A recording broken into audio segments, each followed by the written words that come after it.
today Kelly Saran from the University of Michigan Risk Management, who's going to talk with us about apologies and what we have learned in the hospital that might be helpful to us in mediation. And Lisa Gottlieb, who's coming to talk with us about nonviolent communication, which she is absolutely passionate about. And Lisa has such a broad background and varied background. I'm not sure I can do it justice, but spend some time with her. Well, we're going to. Great. For a few hours anyway. Good morning, everybody. First, I want to just say how appreciative I am that so many of you came out this morning to take part of this. I'm just thrilled to see the interest. Because as Sally said, I am very passionate about nonviolent communication, or as it's sometimes called, compassionate communication. I'm not a formal certified trainer in nonviolent communication. I'm someone who loves it and is passionate about it and is really invested in sharing it with other people. There is a national and international organization in the United States. It's the Center for Nonviolent Communication. And the website is here. It's actually international, CNBC network. I want to start out too by saying that there's a training coming up in Ann Arbor, the second one we've done in Ann Arbor recently, with a trainer, a certified trainer with many, many years of experience, Jeff Brown. He is the CEO, director of the Center for Compassionate Communication in Columbus, Ohio. We're collaborating on bringing more workshops to the Ann Arbor area. Our next one is November 7th and 8th in Ann Arbor. It'll be at the Zion Lutheran Church on the west side of town, Friday evening, all day Saturday. And he's just a wonderful trainer who I've learned a lot from and enjoy his trainings quite a bit. So if you're interested, and I encourage you to look at the website anyway, if you go to the website and then at the top menu there's training, and you can scroll down to find the date, and all the information about the Ann Arbor training will be there. I do have an agenda. It's a little casual because that's a little bit how I am. I like to pay attention to what is going on for the group, what the group needs and what they want, and what is your interest. I'm really here to try and serve what will best meet your needs. So what I'd like to do, first of all, is I'd like you to take a moment and turn to a neighbor and take about 5 minutes between the two of you to share what is one of your favorite things about mediating, one of the things that's most challenging for you personally about mediating, and one thing that you really want to learn today to come away with. So pick someone close to you, have that conversation about 2.5 minutes each for a total of 5 minutes. Does anyone have any questions about this first request I made? Okay, go ahead and start. If you don't have someone to turn to, raise your hand. Okay. I'm really interested in what people shared, and I'd like it if people would share a little bit about what came up in this sharing between you. Who would like to start? Yes, Phyllis and I basically really found a couple of common points on what we love. Yes, we love so when the people are transformed or moved, if something happens in mediation, cause people to have an aha. So something measurably transforming that you can actually see and experience. Changes things. Yeah. That's, I imagine, do other people relate to that as well? Yes. Yeah, it's a pretty powerful feeling when there's a lot of conflict and something is resolved in a way where it's measurably improved for people. Yeah. So where you'd like to share what you'd like to learn today, something that's difficult for you? Well, what was difficult for both of us was when people are so stuck in their positions that there's no way they're going to budge. And we were hoping that maybe we learn something that will help us help them get off the nine. Yeah, I really resonate with that, and I'm wondering do other people also relate to that feeling? Just a show of hands would be. Yeah. I think these are things that are true and alive for everyone who mediates. This sense of possibility is so ripe and rich. And when people get stuck in their storylines and stuck in their own process of what's fair or isn't fair, and that sense of how to get someone to budge, which of course we have really no control over making anyone do anything. one of the things I really love about nonviolent communication is this idea of transforming the way we look at how people present their stories, that how we look at how we can work with people to support their change. Thank you so much for sharing that. Appreciate it. Who else would like to share either something similar or something different? I'd like to hear from others in the group, particularly about what you'd like to learn, but also what's alive for you, what's challenging. Who would like to go next? Yes.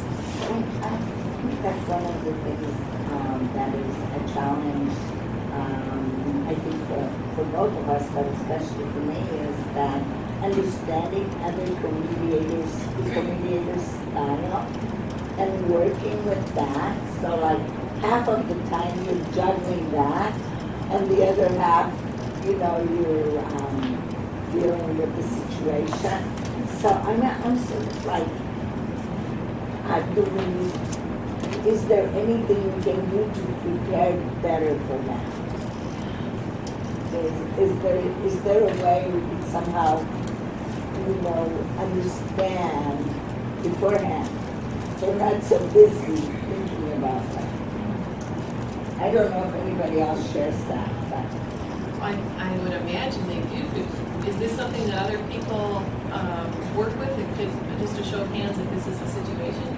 I would think it would be fairly common because we all have our own personalities and we all have our own styles, and sometimes we have a sense that, well, my style really works for me and it's going to work for everybody, when in fact, not at all. I so appreciate you bringing that up because that, to me, is a real logistical piece that if we're busy trying to just negotiate logistics, it takes us out of the experience of trying to really actively hear and listen and hold a space for people who are in conflict. It can cause its own conflict, I imagine. Yeah. I want to be thinking about that.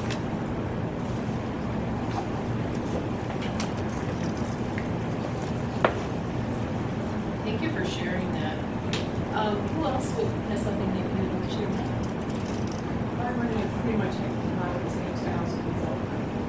Basically said a lot of the same things as what we liked out of it and how we deal with it. At the very end, is what we both like to learn is when we're writing out the agreements for myself, it's more where I'm putting it down where I'm not starting over where somebody came in with an idea that they were having upper hand on it. So I'm writing it still where it's still as we ended, everybody kind of came together a bit, but when we're writing it down, we don't want to bring, like I don't want to bring up the negative points again where someone goes, oh yeah, and you don't want them to get off of the, oh my God, and that's difficult for me for her thoughts on just writing it up, just to understand it better and get more comfortable with writing it up. For myself, it's more not bringing up not starting all over again. When you're writing it down and then you read it back to them, it was difficult to get A to move over to the middle, but B was pretty much already there. Did they give up more? We just didn't want that. And I've had that circumstance where I just had, it was great. So you keep trying to look up. And I don't want to say look how far you've come because then I realize I'm doing it, so I got to kind of monitor myself. So that's the thing. It's just writing those up to where, did you get that? Did you get that? But so working with a mediator that pretty much a lot of good relationships. So it's good. Right. So I want to clarify. I mean, first, I think what you're talking about is a really it's kind of a tender place for people where you're wanting to honor and acknowledge the work they've done. At the same time, doing that can then create a sense of them noticing even more how much they may have given up to get there, which can provoke and stimulate a sense of inequality or negativity. Is that Exactly. okay? And then another piece of it is, well, how do we write this stuff up for an agreement for people, honoring and at the same time getting the agreements Without being really verbose, just not that it's a bullet point down, but it's also encapsulating everything that you've done as small things, so you're not writing page after page. Yeah, so some of this I'm hearing is the logistics of, gosh, we don't want 10 pages of paperwork on same time, we want it complete enough that people feel satisfied and that it's not just a cold hard document that has no life to it. Is that about right? Okay. So I think it's a really interesting edge that you walk, and how to figure that out with different people, because of course everybody's different. Some people may really resist giving things up. Other people might have a sense of well-being and generosity about it. Usually in conflict, people aren't going to be as generous and have a sense of well-being as we might like, especially if people are very attached to their stories and to equity. As far as the writing up of the actual documents, I'm curious, do you have a template that you follow when you're writing up agreements in mediation? Is there a basic format you follow that everyone uses? Can someone speak to that? No. Okay, so, wow, yeah. Just to expand on that a little bit, in the mediation process, the lawyers will, in my experience, I do a lot of mediation,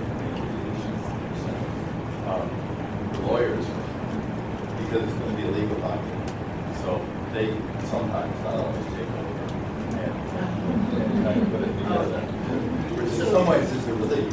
Sure. So in some situations where the mediation is going to be actually used in court, it's going to be a completely different format. How many of you, I'm just curious, how many of you are in a position where the mediation you do will then be used in court? Okay. Yeah, so just a few. Yeah, and that has, of course, its own protocol, which follows the legal code. And in some ways simplifies things, in other ways it creates difficulty and more complexity. Maybe not difficulty, but certainly more complex. I'm really curious about what would it be like to have a template for mediators to follow that's across the board, something that people utilize to simplify it and to give people a sense of a protocol. In the meantime, I think just talking about it, bringing up this issue of how do you walk this edge. They're all going to be different. And, Yes. and some are, I don't want to say simple, but some are simpler than others. And others, you walk in and you see somebody that's set your way there. And it's body language, it's again, it's just the way they speak, and it might be an inequality of educated and not as educated, or subservient, that type of thing. So you're dealing with that right from the get-go. So you got to try to get it so your rights are met, your rights are met. I see both of you, and I want to just address this point that I think what you're talking about is the heart of some of the challenges of conflict resolution and mediation. Because there's people's stories, and there's ideas of what they want, and then underneath that level is everything they bring with them, their beliefs, their unmet needs, their sense of being seen and received for who they are. And this is something that I really love about nonviolent communication or compassionate communication, because it works to go deeply into what are universal human needs. And when we can begin to address those with empathetic listening, it's the beginning of then coming to solutions. I'm just curious about how many times have you actually seen someone soften their physical presence, soften the set of their jaw, relax their face, take a deep breath when they're actually authentically heard and received. It's measurable, and it's a beautiful thing when it happens. In compassionate communication, there's a system for it, so it isn't random. We actually work towards that. So we'll play with some of that as well. I saw your hand, and then Barbara, do you want to speak to what you're? Yes. So what I was going to say is that it's true we don't have a template for the agreement, but one of the things that I do on a regular basis as I'm writing the agreement is that I essentially say to the participant, now this is what I'm going to say, this is what I'm writing, are you okay with that?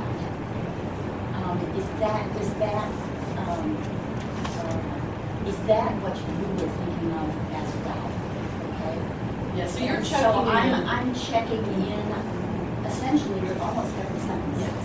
Now, that's a great way to communicate because you're engaging them in the process. It also can be a little burdensome, and I wonder if there might be a way to reframe that simply by saying, do you have any strong objection to this writing? Because what you're really saying to them is, look, this is our agreement. It's not going to be perfect for everybody, but can you live with this? Right. So the certain languaging around it. Because once you ask someone if they're okay with something, you really have to be willing to hear that they may not be. Whereas if you frame it up, look, do you have any strong objections to this? They may not love it, but they're willing to go along with it. It's just a tweaking of language that you might find helpful, you might not. Just something to consider. I would also say that I usually will write it out on a piece of paper. That is, not on the agreement Right. sheet, but Right. on a piece of paper. Yeah, because, yeah, my guess is lots of people do this as a way to keep it a fluid document. And we'll work with that, I see. Go ahead. Well, I was just going to add that as mediators, we're supposed to try. One of our objectives is to empower people. Yes. And we can't empower people to impose a statement on them. They have to own that statement. Of course. Yeah. So I think probably most of us, we might write up an agreement and then we sort of give it to all the parties and then if there's real objections, we go back and change it. So Yeah, everybody is naturally, comfortable. You're writing this agreement based on what people are, Yeah. you're hopeful that they've already agreed on, you're reiterating and confirming. Yeah. Let's just take a couple of more comments about this. I think you were next. I basically was going to say what you just said. Part of the process that I see when I'm in mediation is crafting the agreement. So it's very important that they are participating in the agreement. Absolutely. Because if they're not buying in, you don't have anything but your own ideas about what's best for everybody. We all know that that's not always successful.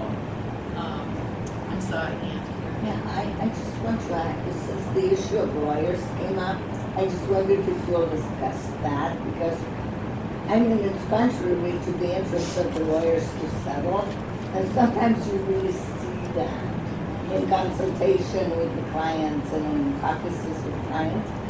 And I'm wondering, if the lawyers are there, often they just don't want to settle, so I wonder. I think it's an interesting issue, and I'm not going to address it more fully than your comment simply because it's not my area of expertise. It feels to me like probably people have lots of different opinions about it, and maybe it's something that we can park for in the future, more training about that or more ideas about that. And I'm glad you brought it up because it's an interesting point. Did you have any? One of the things that we've done with settlements in a couple of recent mediations was we sketched out as we were talking what the settlement agreement was on the pads and said, okay, now my understanding is you were settling for this and this is being done and this is being done. And had them come back and no, I want to do this one. Okay. And we understand you want this. And then I use their words back at them Sure. before I even try to look into it. Yeah. Because my handwriting is bad. And then I say, okay, now it's going to take me 2 minutes to write this, because if you've ever seen my handwriting, I apologize to everybody in the room. Nothing to apologize for. But my handwriting, if I can write legibly, takes me 15 minutes. Well, what you're talking about is building rapport and connection by using language that people can agree with and using their own words. And of course, it's a rapport building and it's a way of showing respect and agreement with how they want to speak to something, which I think is valuable and helpful. Is there anything that people want to add that has to do with something they want to learn or something that hasn't been spoken yet before we move on? Yeah. In certain cases, how hard teachers have to work with neutrality. One side seems absolutely outrageous or overbearing or Yeah, I'm so glad you brought this up because this is a part of something I want to do today, which really has to do with how do we maintain ourselves? How do we manage our own anxiety, our own distress, our own sense of being activated by how someone else shows up? And it's one of the keys to compassionate communication is self-empathy and checking in with self and holding a space for ourselves first so that we can then open a space for other people. Because of course we're all human and we all have our own opinions and ideas. And some people come in and they're strong personalities and they may even show up in some way that can feel intimidating or difficult for us. And we're human, we have our own reactions. So we'll work with that. I'm glad you brought that. And frustrating that was Frustrating, yeah, frustrating, uncomfortable, defensive possibly, feeling bullied or, yeah. And underneath that could be a sense of vulnerability or fear or a sense of am I adequate at what I'm doing. I mean, this is a way of taking another level of NVC that has to do with feelings and how so many times our feelings are really evaluative. For example, I might say, well, I feel bullied. Well, what I'm really saying is you're bullying me. What's underneath being bullied? What are the real feelings that aren't evaluative? Fear, vulnerability, inadequacy, inefficaciousness, being ineffective in our jobs, which then brings up a whole other slew of feelings. So we'll look at that more as we go along. I'm ready to move on to the next phase. So if you have other questions or comments, let's save that for the next harvesting. We do the next talking about it. How many people have had experience or understanding of compassionate communication or nonviolent communication before this? A few people have. Yeah. Okay, great. So I'm hoping you'll be patient as I go through some elements of this, and you may have something to add. You may learn something new or not. Nonviolent communication is a protocol of languaging and of being in the world that it's a works to be honest, authentic, empathetic, to reduce conflict and misunderstandings and increase connection and affiliation and well-being. That's the basic idea of it. It's a very comprehensive model in that it can start with the interpersonal. It can start with the self, actually. It can go out to interpersonal with family and friends and acquaintances. It can then be modeled out into the workplace and into organizations, out bigger into the community. And CNBC, the organization, has a world vision for creating peace and affiliation and reducing conflict around the world. So depending on what your own needs are, you can take it as a personal growth opportunity, and you can utilize it with family and friends as well as a mediation in the work community. So I love that model. So for today's workshop, there are going to be some things that you could relate to on an interpersonal level, or you can go deeply into your own understanding and your own possibility, and you may just feel comfortable utilizing it for your work setting. That's fine. You get to decide. I'm going to offer different things, and we'll go with really comfortable. Yes, just that sort of definition that you gave. Okay, I'll try it again. Yeah. Nonviolent communication is a method of sharing information, communicating, talking, and being that works to reduce conflict and misunderstanding and build connection, affiliation, and peaceful dialogue with others. That is a basic foundation. How we do it, there's lots of different ways. Nonviolent communication was actually created by Marshall Rosenberg. He grew up in Detroit during the racial disharmony and riots in the 60s. And this was the stimulation for him to start thinking about how do we build peace in communities that are deeply in conflict. He was also influenced by his studies in clinical psychology, as well as his studies in comparative religion. He spent a lot of time studying Eastern and Buddhist philosophy. So all these things combined to help him create this program. 1984 was when he founded the Center for Nonviolent Communication, and currently there are hundreds of certified NVC trainers in over 35 countries around the world. So it's used in everything from personal growth workshops to improved communication in families to communities with warring factions where there's been death and destruction and conflict for years and years. So it's a pretty powerful model. One of the advantages of NVC is that in mediating is that there is a lot of overlap. And some of what's different or might be expansion of mediation is the specifics around the protocol. I'm going by my notes just a little bit because I want to keep track and make sure that I'm following the things that I want to cover. Does anyone have any questions about the basic idea of what we want to achieve in NVC? Okay. I'd like you to, I did these handouts. Some of them are on papers of color. Because I'm curious to see, I'd like some feedback about if this is helpful for you to have things delineated by color or not. So you can let me know at some point whether that works for you. One of the main ideas with compassionate communication is that there are universal human needs. And if we can address those universal human needs when we're interacting with other people, we can get to the heart of figuring out what those are and trying to meet those needs. And I wrote down here one of my favorite quotes from Marshall Rosenberg that has to do with our feelings and our responses and what activates us and what provokes us and what pleases us. And that is that feelings are the result of our own needs, met or unmet.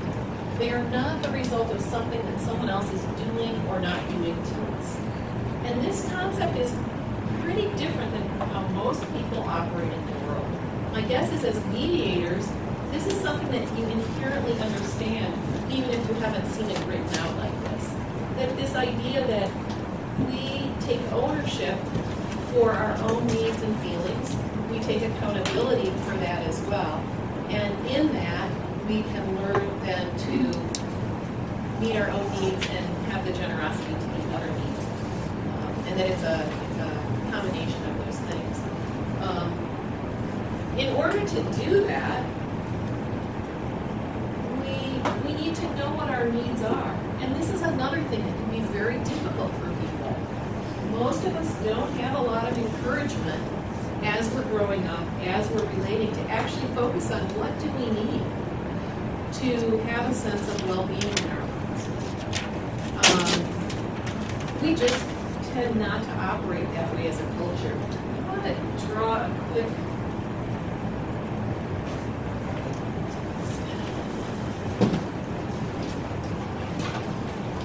draw a model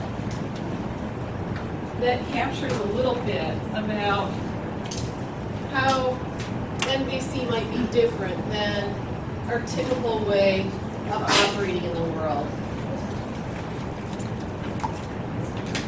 I think the way many of us have been raised and in our culture, there's an action that happens. And typically, we either are praised for it, blamed, shamed, punished, or rewarded. Can you see one common theme that comes from all these responses to an action that we may do or experience? They're all judgments. Judgments, yes. They're all judgments, and they're external. They aren't felt particularly by ourselves. They're coming from someone else. Even if it's rewarded or praised, it's still an external force that's saying you did good and you're going to be rewarded, or you did bad and you're going to be punished. Is there agreement that this is typically how we raise children in our culture, how most of us were raised? The understanding is that there's really no learning here.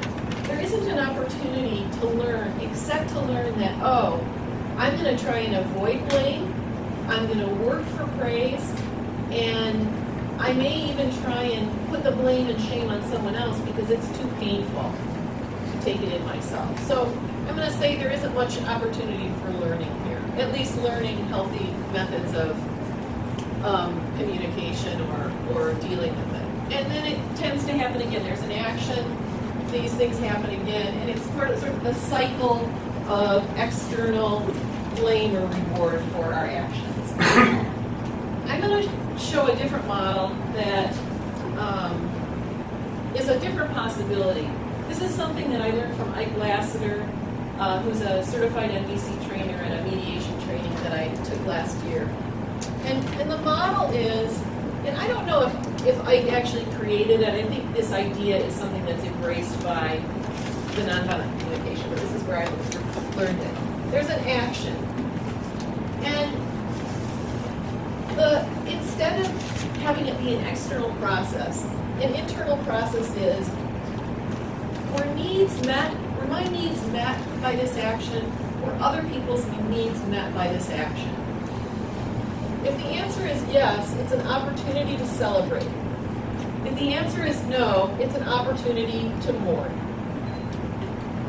Oh, thanks so much. I appreciate it. Yeah, I wasn't sure how to do it, but I think we can see. So, looking at the options of celebrating and mourning, what's something about that that's different than this other model? Go ahead and speak out. It's a togetherness. It's so an affiliation in some way? Or more. Yeah. Internal. It's an individual response. And by individual response, internal. It's an internal response. I'm not waiting to have someone else judge whether I've performed appropriately or not performed appropriately. I can go inside myself, and because I'm measuring it by needs, were my needs met? Wow, okay, I've got something to celebrate here. I'm going to learn something and know that next time this happens, I'm going to extrapolate and I'm going to do this again. And if my needs weren't met or someone else's needs weren't met, instead of operating under this idea of shame or blame or avoiding shame and blame, I might say, man, I'm really regretting that this didn't meet someone else's needs. I'm really sad that this didn't meet my needs. What can I learn from this? I can learn that next time, I'm going to do this differently. How might I do it? So this cycle of celebrating and mourning and learning something and extrapolating removes much of this sense of the external blame, shame, avoidance, putting it on someone else. What it does in a fundamental way is it allows us each as individuals to be accountable and responsible for our actions without fear of recrimination or blame or shame. Now, that doesn't mean that I might do an action that I mourn and that someone else may be really unhappy with me and blame me and create some sense of an attempt to influence how I feel about it. And then I have my own process for empathy and dealing with that. What this is really talking about is, what if as individuals we start to embrace this? What if as individuals we start to look at our clients, our friends, our community in this way? You know, the expression, people sometimes say, I believe that people are doing the best they can do. Everybody's doing the best they can do. And I always struggled with that because I thought, I don't think so. Hitler was not doing the best he could do. Pinochet was not doing the best he could do. He wasn't a full, alive human being in the way that I judged to be okay. And then I started to think about it in a nonviolent communication way, and I started to feel like, okay, let's assume everybody in any moment is doing the best they can do. It may not be enough for me. It may not meet my needs.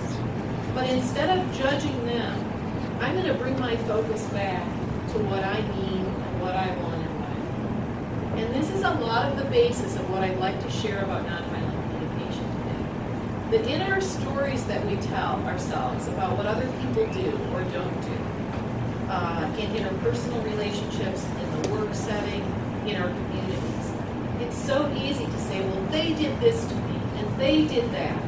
And what it does is it takes the focus away from what we need and want, and instead puts it on judgment and blame and evaluation.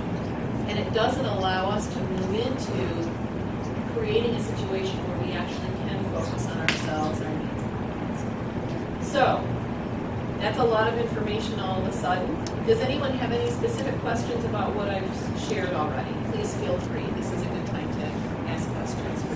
Something very basic for, Yeah. so for the non-violent patient, I mean, how is violence described? Is it, I mean, I assume it's not just physical violence, but what's Yeah. the scope of violence?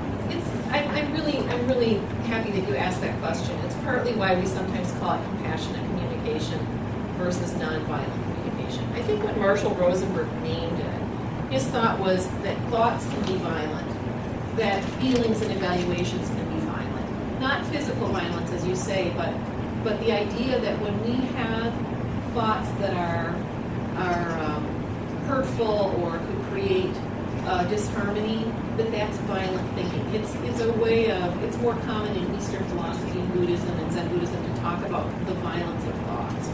And in fact, science has shown that the way we think contributes to kinesthetic nervous system reactions.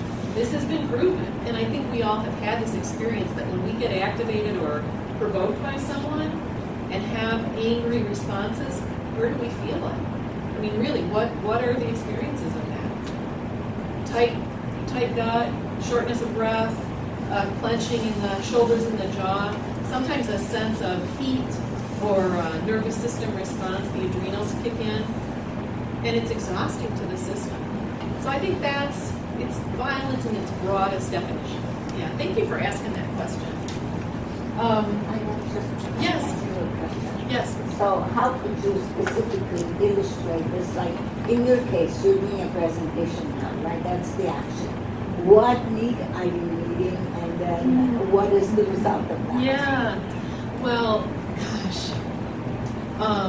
My need for today around this workshop is I have a need to walk away from this workshop feeling that I effectively shared information that will serve other people. And I'm hopeful that that's the case. I'm hopeful that I'll have received feedback afterwards, and that if people are disappointed in some element or it didn't meet their needs for learning, that will be shared with me, so that the next time I can say, wow, I'm really celebrating that we covered so much material. I'm really mourning that I didn't meet the needs of these participants. What can I learn from this? How can I plan better next time? For me, maybe organizational things are challenging. So that might be a concern. I might have a feeling of like, ooh, I'm maybe a little unsettled because I'm concerned maybe I'm not organized enough. Ooh, I hope I'm pacing well enough. I hope I'm paying attention to everyone's needs. These are things that might be going on. At the same time, I might have an internal process of, oh, where am I right now? Am I tracking? Am I breathing? How am I feeling? These are all going on at the same time. Does that answer your question? Yeah. Okay, great. I'd like to do another practice.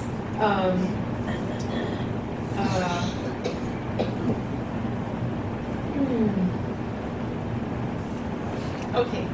I'd like you to match up with someone. If you'd like to match up with someone you haven't matched up with yet, I think that's great because I love the idea of people connecting with other people. So you could stand up and walk over to someone else and push your chairs with. I'd like you to find one other person. How are you? And I'd like you to think of a situation Craig and I. where, What I was going to do. before we start, let me just finish what I'm asking. Yeah, right. Requesting for you to do. Is think about a time My feelings are not hurt. when I have something a feeling to happened be wanted. and I've just been model rejected, one but was I the have to deal with it. response. And whether you felt blamed or shamed or praised or rewarded, and how that felt to you. And then I'd like you to take that same incident and shift it over into the celebrating and mourning. Just to get a sense of this, I'm going to request that you pick something that isn't super activating for you. Let's dial it down a little bit. Pick something fairly mild. Okay, it could be work-related. It could be an interaction between you and a coworker or a loved one. Something that's a little bit ripe and juicy, but not so activating. We're going to need to really take care of it. Okay, so choose for yourself. We're gonna take about, 7 minutes for this. So each person will have a little bit of time to share because we're gonna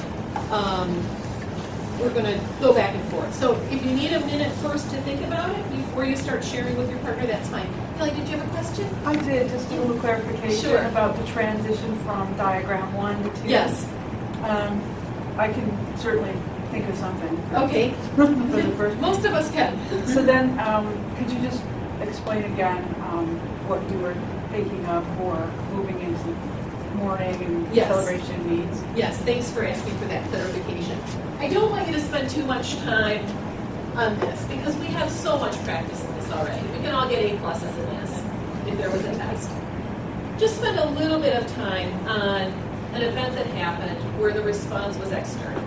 Then take a moment and consider what might have happened if instead of using this model of external shame, blame, praise, or reward, and instead figure out what was your need in that moment or the need of someone else in that moment. And imagine what would it be like to think about it in terms of celebrating whether your or someone else's needs were met or mourning if they weren't. Without judgment, without evaluation, simply, this is what there is to feel joyful about. These are things that I'm sad about that I could change for the future. Yes?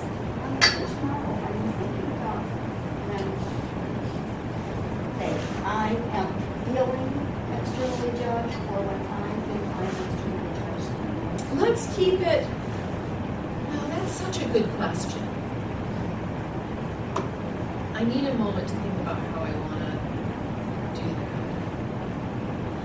You know, my sense is, if there's something that's really alive for you about judging someone else, go ahead and do that. If something's really alive for you about your own experience where you felt judged or praised or rewarded, do that. I'll give you that, and you decide for yourself. Questions? Yeah? Yes, my sticking point is you go internally, but your internal system includes all of these judgments, the family up in the loft. Yes. How do you move to the second model? Because it's not really external. And yeah, it's a great thing to bring up because for many of us, our internal self-talk is more negative than anything anybody could say to us. Right. Because this is how we've been raised. And you know, for many years I was a therapist before I was a school social worker.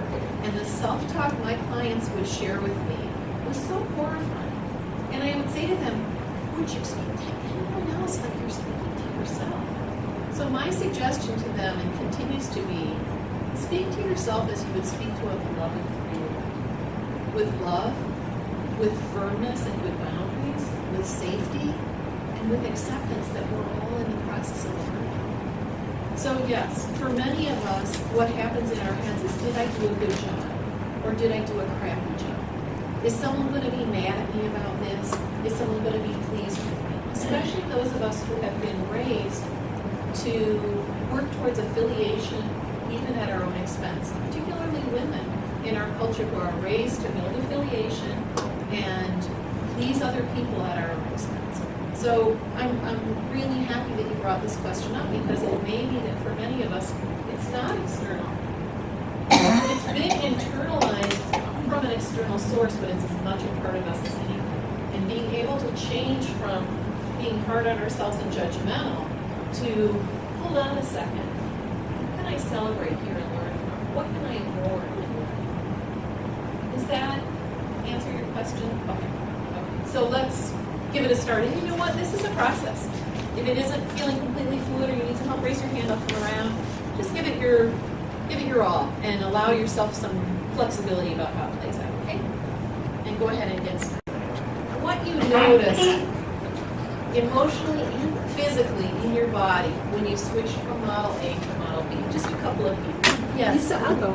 I'm Keely Hi, in the Keely. District Resolution Center. And this, and Belinda and kind of, back me up. This really resonated, at least with me, because Belinda and I went to a situation at Skyline High School where we had like 100 teachers and administrators to train.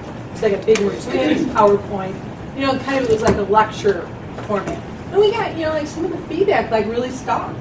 And so, it was like, we could have like dwelled on that, but instead we said, okay, they gave us some good feedback. How can we interject some more interactivity?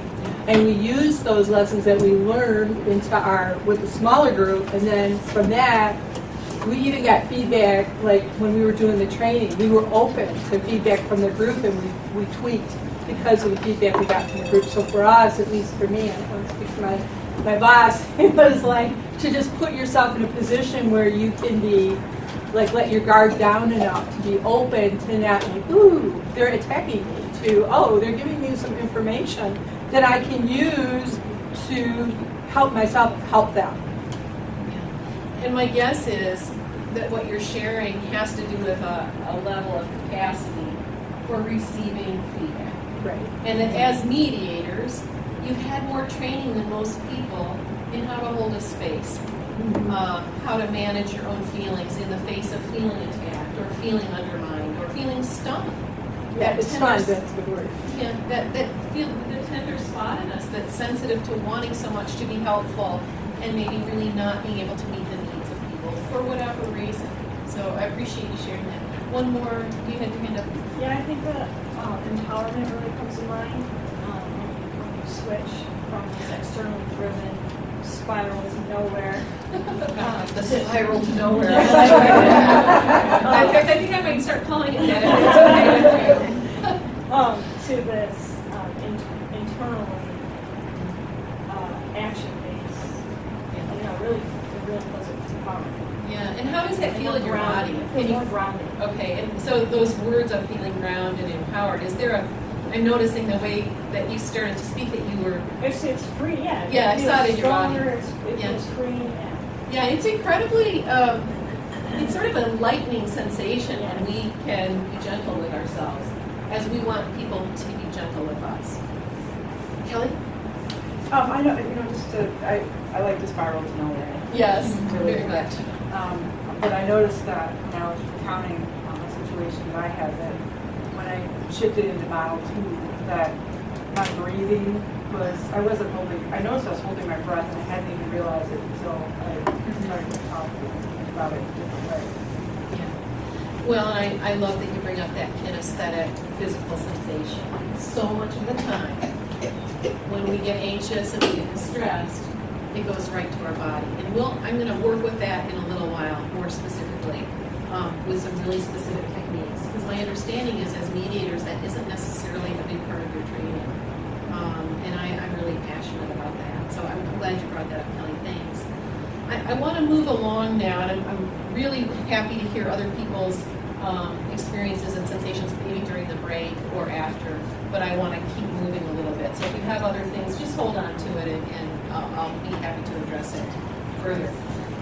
Part of the element that we're talking about now is one of the basics of compassionate communication, which is empathy. And we've already been practicing it, because in order to treat yourself in this way of celebration and mourning, there has to be an empathetic sense of self, moving from the harsh, judgmental, evaluative to the accepting and gentle holding. That doesn't mean it's excuse-making. It doesn't mean that we're not accountable or responsible. It also allows us to be responsible, be accountable, show up the way we are invested in showing up, and doing it with a gentleness that actually promotes that. I kind of like to think about it as dog training, that because we are animals, and we tend to respond well to gentle reminders and encouragement instead of shame and recrimination. In some of your forms, in the yellow form and the pale blue form, sky blue form, it's the universal human needs and the feelings. I'm giving you these because I think they're a helpful little bit of like cliff notes for NVC. Because sometimes when we're talking about needs and feelings, we don't even necessarily have the words that aren't evaluative. So this gives us kind of a place to start. Also on the white paper, pages 1 and 2, 2 has universal human needs and values, a really full, complete, well not complete, but comprehensive list. And a number 1 is the feelings. So these are things that as we work together today, we can use these to support our learning. And they're also things that you can use further on. I want to move into the basic format of the model of compassionate communication, the model of NVC, and that is if you look at the green sheet.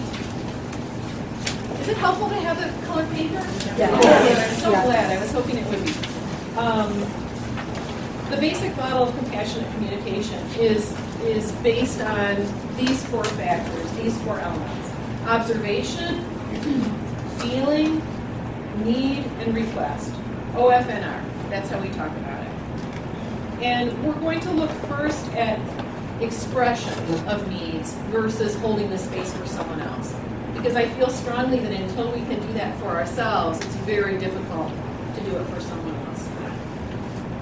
It's typical when people are angry or activated and don't have any training in how to speak authentically and thoughtfully to people to be accusatory when we're upset about something.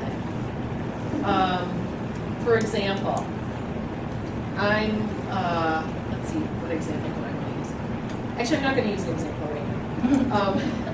I'm going to just talk about the difference between attacking someone for something they've said or done versus an observation.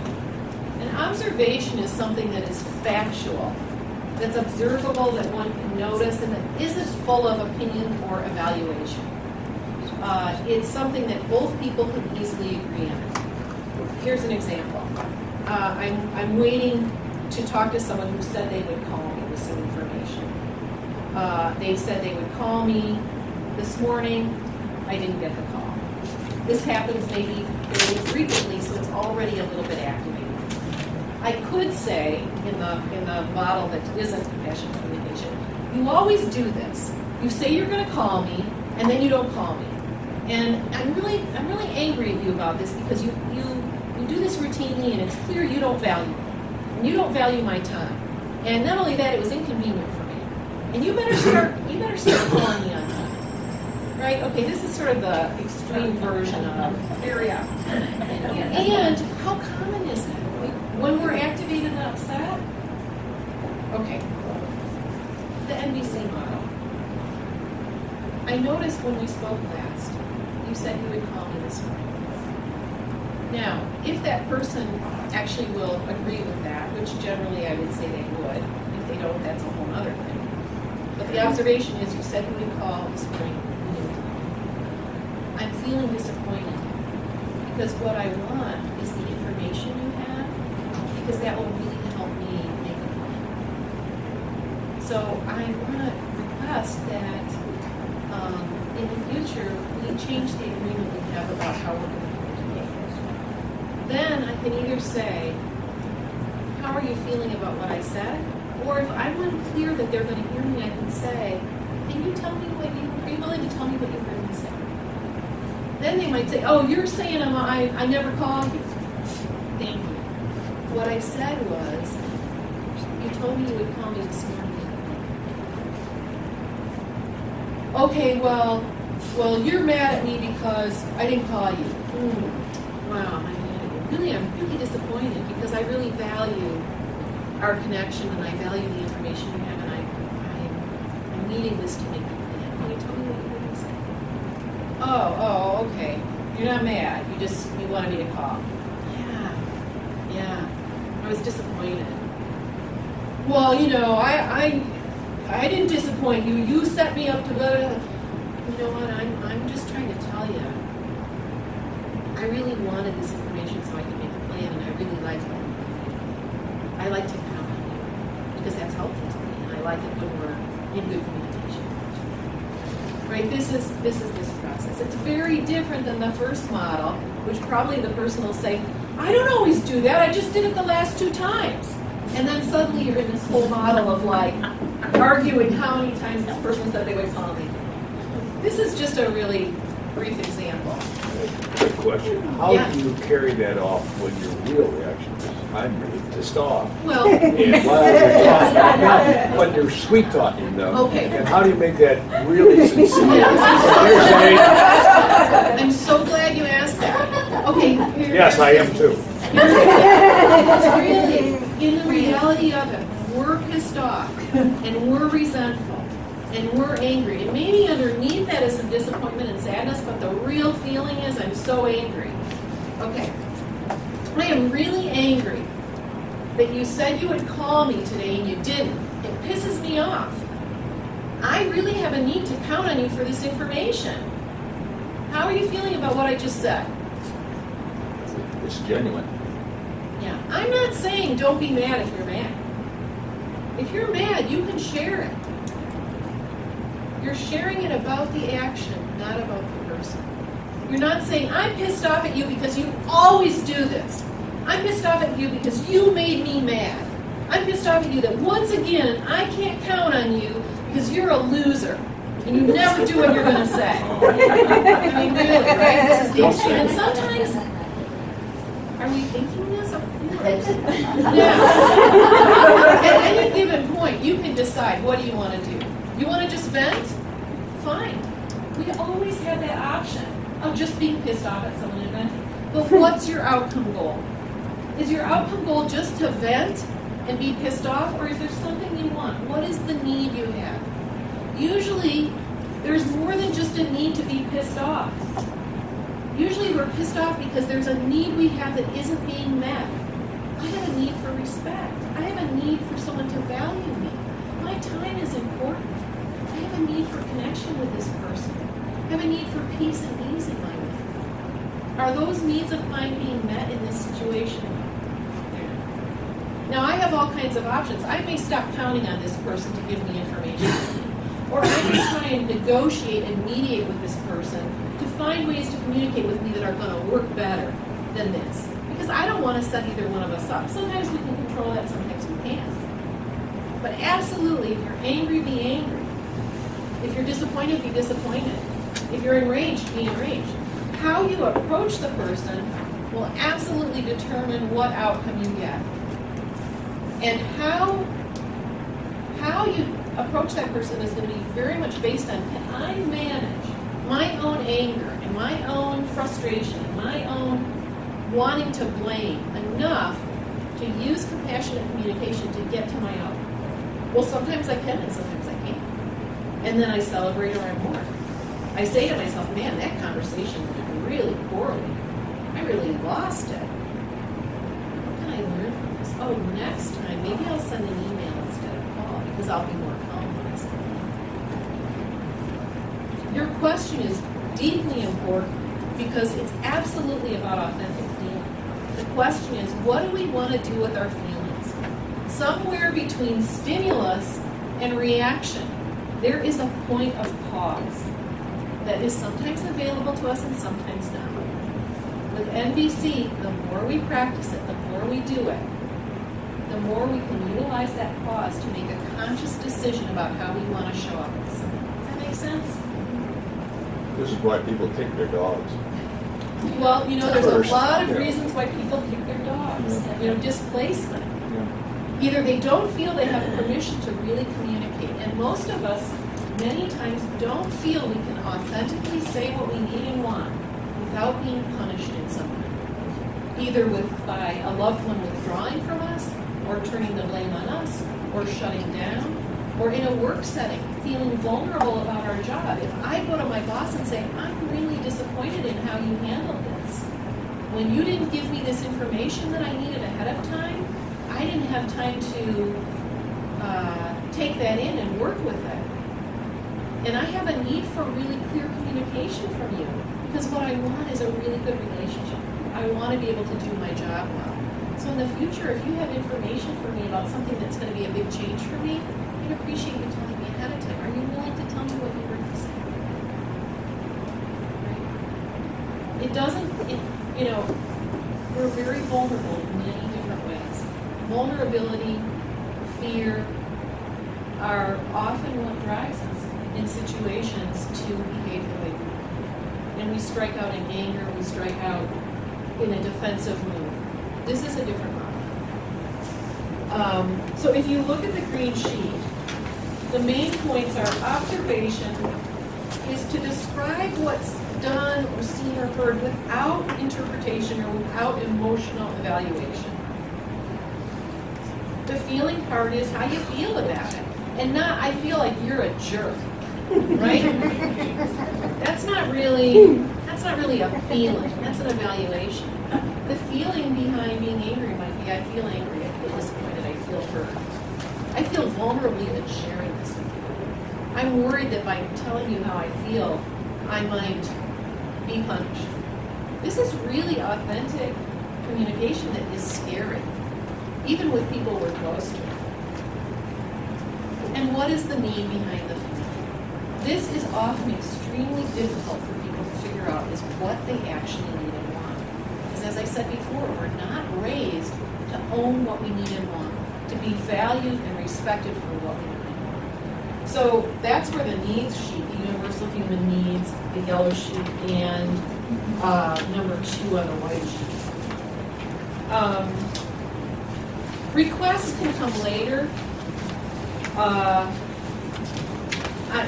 I want to practice this, but I also want to talk about empathy. So in the grayish blue sheet, not the sky blue sheet, it's empathy, deep listening. In addition to feelings and needs, empathy is one of the key aspects of compassionate communication. And that is empathy for self and empathy for others. There are a variety of ways to be empathetic in communication with other people.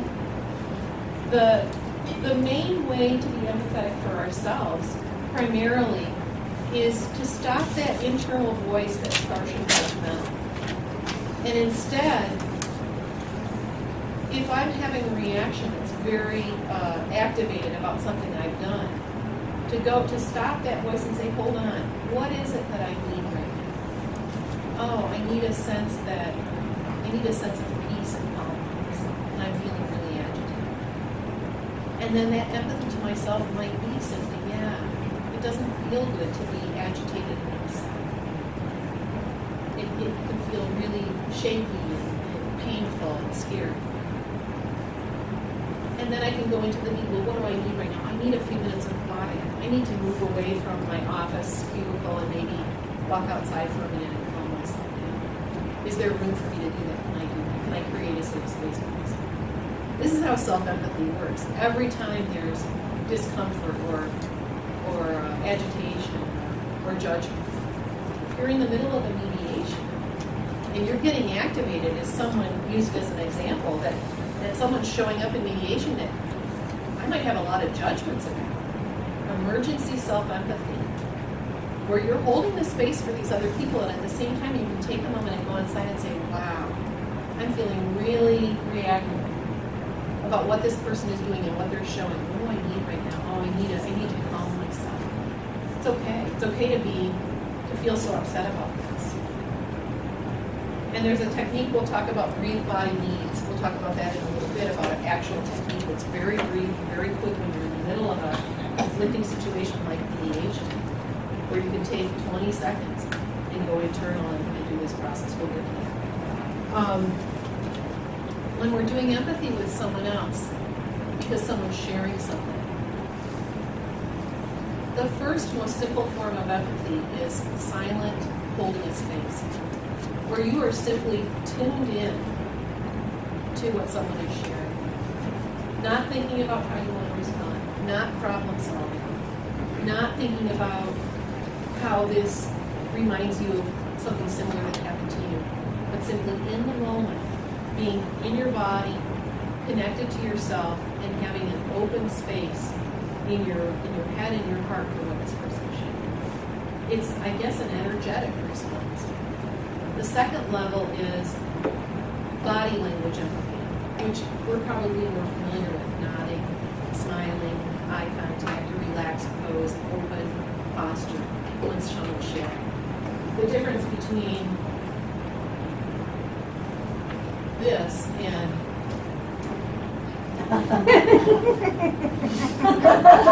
My kids do that. right. Of course In they school. Of course. Right. We all do it. The third way is the response of it. And that can simply be when someone's sharing what their need is or what they're feeling. To take a guess or make a hunch. So that if someone says to me, oh, I'm so frustrated. I'm so frustrated about my boss. My boss is making me do this and that. Wow, it just sounds like this is rough for me. No judgment, no solution making, simply a building of, I hear what you're saying. Tell me more. What I'd like, are there any questions about this format? Look, it's a strategy, it's a format, it's a technique, okay? Anybody can learn it. What I want to focus on is, once you have the technique, what really gets to the heart of it is the empathetic response and action. So, I'm just going to plant that little seed of being open to what someone's sharing. Not just from a headspace of finding solutions and helping create affiliation maybe between the clients, but an actual empathetic heart space reaction to both of the parties. Without agreeing, without disagreeing, without judgment, simply accepting that there are two human beings who share the same universal human needs who are trying to influence. What I'd like you to do is practice this. And you can use the basic model. You can use your universal human needs and feelings. Find a partner. I think it would be great if we could do 2s instead of 3s. Think of a situation that is a little bit, again, we're going to dial it down. Pick something fairly mild. And one person, create a real scenario that might have come up, a conflict that might have come up, but keep it a little bit low. The more authentic it will be, the better, the more value you'll get. Person A will start expressing themselves. Person B will simply hold the space and be empathetic. If you look at these 2 pages, the cornflower yellow and the pink, communication that creates conflict and 10 barriers to effective listening, in particular 10 barriers to effective listening. In this situation, you may find yourself wanting to give advice or fix things, analyze, storytell, reassure or cajole, asking lots of questions, one-upping, oh, my story's way worse. Avoid these things and simply hold a space for gentle empathy. Then, after about 4 minutes, switch. Person B tells their story. Person A holds the space empathetically. Use the green sheet for your model. I notice this and this and this. I feel this way about it. What I want and need is this. If you have a request directly tied to the need, that's fine. It could be something as simple as, are you willing to tell me what you heard me say? Are you willing to tell me how you feel about what I said? Are you willing to negotiate with me for the future? So we're going to focus less on requests. When we're done with this, we'll take a few minutes to harvest and share, then we'll take a break, and then Kelly will come up and talk about authentic apologies. Okay? Any questions before we start? I'm just a little bit confused about what we're doing. Okay. Thank you for speaking it, because you know what, if you're feeling it, probably other people are too. Let me clarify. Kyoko, would you be willing to come up with me and do a little role play with me? Is it helpful to see it done? Okay.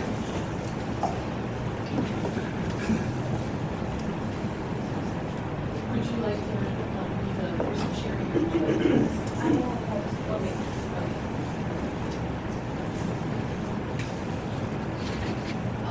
I'm going to pretend that Kyoko is my son, who said he was going to do something and didn't do it.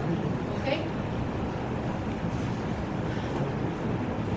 I want to talk to you about this thing that happened yesterday with my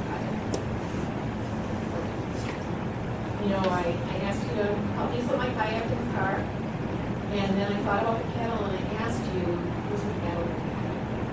And you said yes. You remember that? I thought I go, no, I don't remember that at all. I got out to the lake, and I pulled my kayak out of my car, and the kettle wasn't there. And I was kind of shocked and really pissed off and disappointed because I really wanted to kayak.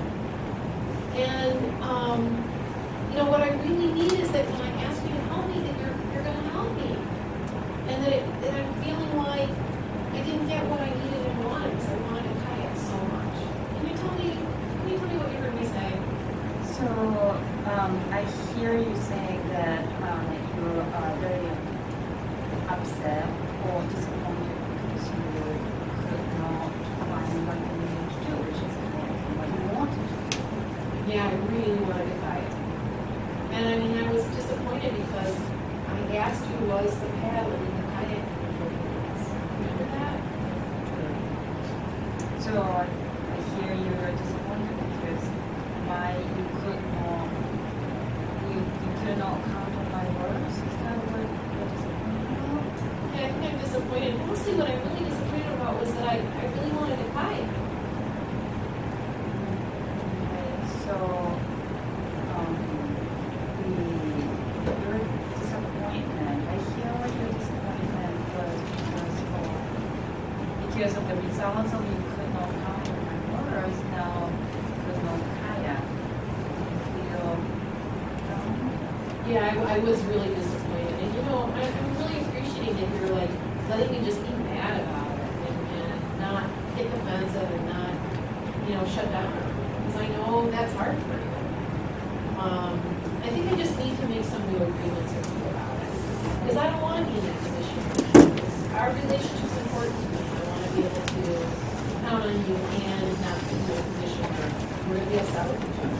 I agree with that because I don't want to disappoint you like this, right? It really makes me sad that what I did, I thought I saw it, but what I did disappointed you, and now you're upset with me. That makes me sad. So. Okay, so clearly this is not my son. Kyoko was really engaging with me in this dialogue.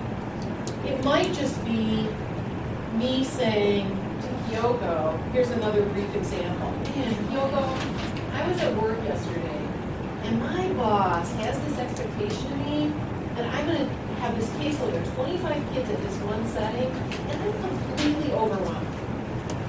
Yeah, this guy sounds really overwhelming to you. Yeah. Because what I really want to do my job. I feel really invested in my job. And I need a sense of that there's a container for what I'm supposed to do. You know what I mean? Yeah, your job is very important for you to perform in a good way, that you can bring yourself in. You want to be prepared that you can bring the best self in. Man, that's so true. I want to talk to my boss, but I'm kind of freaked out about it. I don't think she likes me very much. So you're feeling a little insecure about talking to her? Yeah, I'm afraid. Yeah, I'm not sure what to do about that. Now, here's a point where I say I'm not sure what to do about that. What would be a typical response? Let me give you the suggestion. We're not doing that. Okay? She's not gonna move into problem solving with me at all at this point. Although, in mediation, that would certainly be a reasonable next step. We're on empathy right now. I really don't know what to do. Yeah, so you're feeling lost. See the difference there? Then I can soften. Oh my God. I'm not just mad at my boss, I'm feeling really lost. Okay, is this making sense? You have a couple of different ways to do it. You can treat the person in the other seat as someone you have an issue with. But even then, I would keep it really empathy focused. Or you can just vent about someone or something that happened, and the other person is simply empathizing. First by just quietly listening, then perhaps nodding in agreement, saying, oh man, that's rough. then saying a little bit of mirroring back. I'm so frustrated. Wow, I can see you're struggling.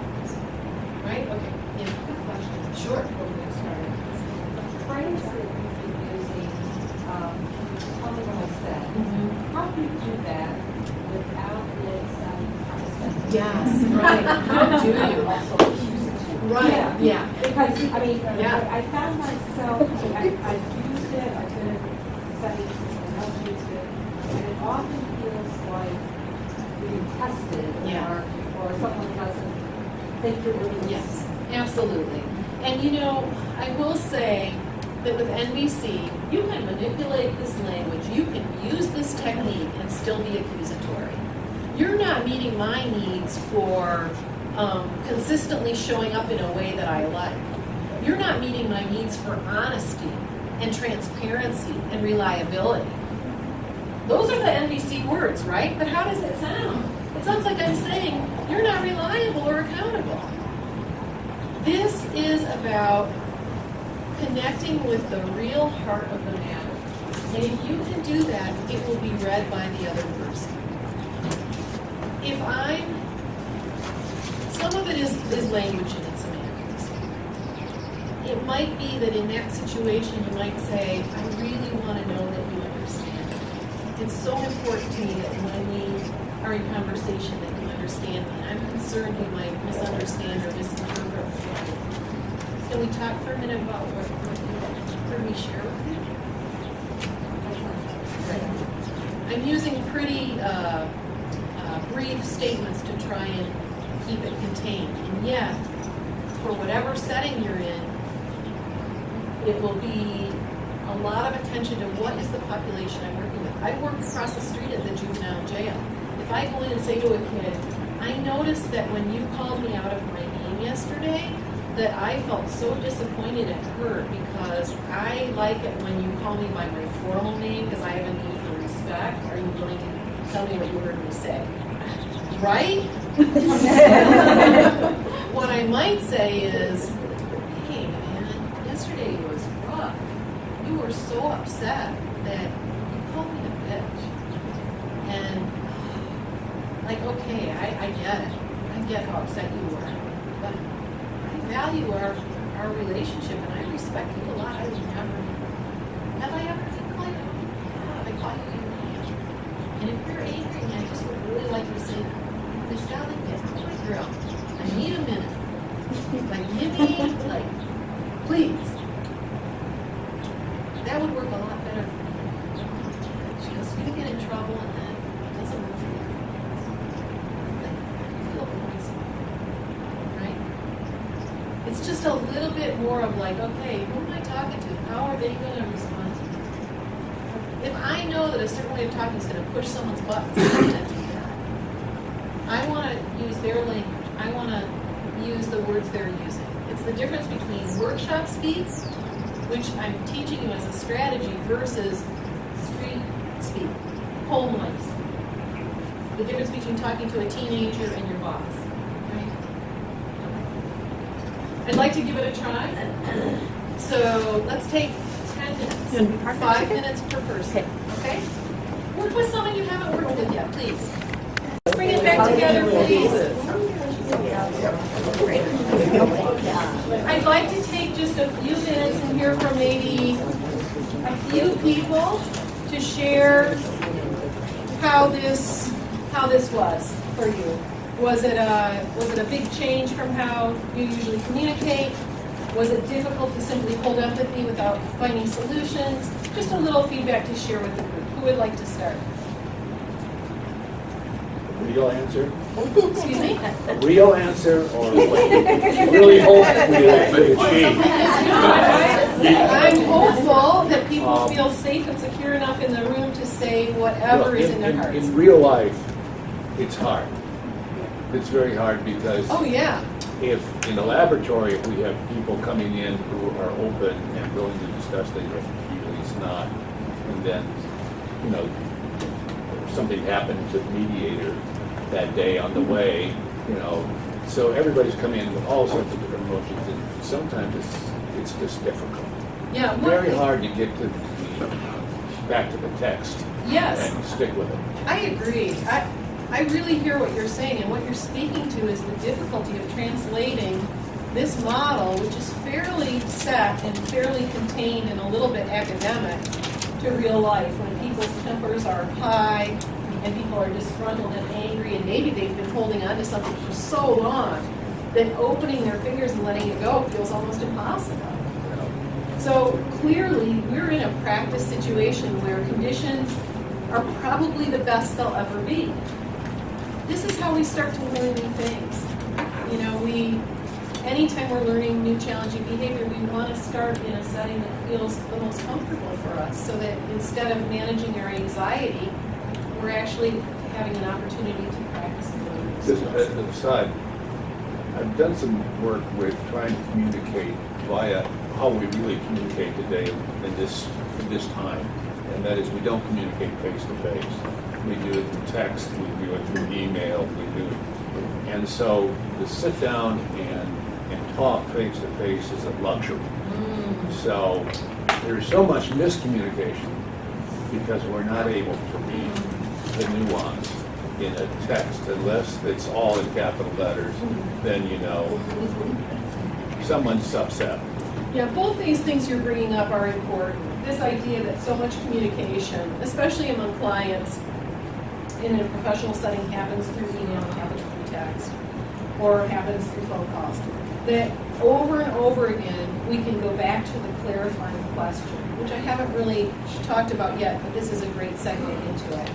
If someone says something and you're not clear about what the meaning is, you're not clear about what their intention is, or what they want, or what they need, simply asking a clarifying question, maybe starting with a hunch.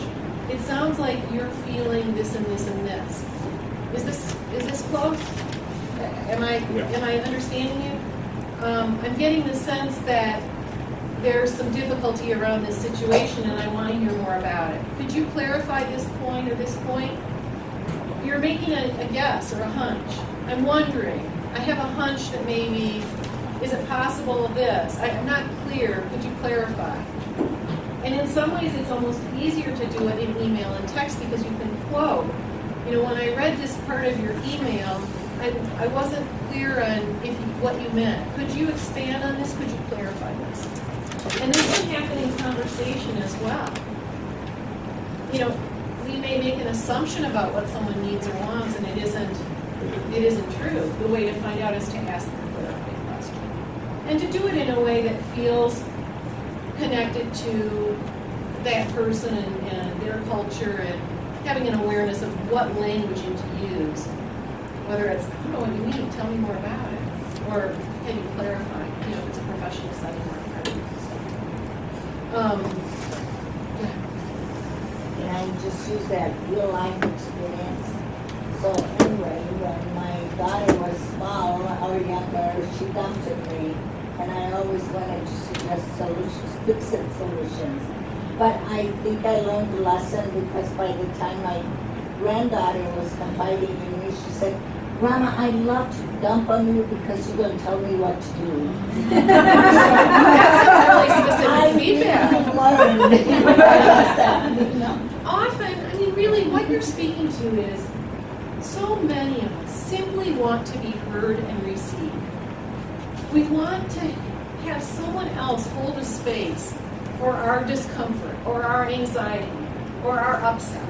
We can come up with our own solutions given a little time. What we need is the human connection of knowing that who we are and how we're showing up is okay. Kyoko? I think I find that switch very difficult between the needing to just share and being heard versus needing a solution. Especially in the work situation, if somebody comes to me and here's the problem, this is what I'm feeling, and this is what, I don't even know what to do, then I just don't want to send that person, but yes, I hear you. You know, it's a great point. Empathy is great, right? Empathy is not going to solve the world's problems. You can empathize until the cows come home. And empathy is a strategy, like everything else, to try and meet your needs or meet other people's needs. So it may be that at some point you've empathized, and then the next step is simply possibly asking, how can I be helpful in this? Or would you like some suggestions? Or tell me more about what might be a good solution for you. Right? We're not kind of going in that direction today because there just isn't time. For most of us to practice just simply being in an empathetic state with other people and breaking the habit of everything on the pink sheet, the barriers to effective listening, these are habitual responses that many of us have. And without making a massive generalization, but I will a little bit, my experience has been that men in general are problem solvers. They want to briefly hear the story, and then they want to get into solution. And you know what? There's nothing wrong with that. I have no judgment about that. Sometimes exactly what we need is a fast, clear solution. In general, what I notice in my experience, that women are better able and more capable of holding a space because we're socialized to build affiliation and connection. I'm not judging that either. Sometimes there's a real place for a heartfelt communication and a heartfelt holding of space. But if someone's injured and bleeding, you don't necessarily need empathy. You need someone who can pick up the phone and call the ambulance. So we need both in some balanced measure. So Kyoko, I totally understand what you're saying. Empathy is one strategy. We use it as needed, and then we can go on to make requests or requests. Can I add something? Yeah. I find myself that I really need to switch consciously after I come home. When I start talking to somebody at home in a personal setting, I'm still in that, okay, what can we do? Yeah. Well, and that can create, I don't need that. I just, Yeah, I see you. Yeah. I want to just... Yes, go ahead. Just really quickly. Sure, take your time. Another lens that would be helpful is coming through with just being compassionate. When you are empathetic, sometimes you get pulled into it too much if you're in your own personal thing. Just being empathetic can help with maybe a slippery slope. But if you're compassionate, maybe it's easier to hold space and not have to problem solve. Yeah, and I agree. The way I'm defining empathy is with clear, concrete boundaries about where I start and stop and where someone else starts and stops. And so I think what you're speaking to is a tendency for some of us to go into what I would maybe use as an evaluative term, codependency, where if someone's upset, we're going to be upset. If someone's happy, we're going to be happy. As opposed to setting a clear boundary that I see you're struggling, and I'm sad for your struggle, and it's your struggle.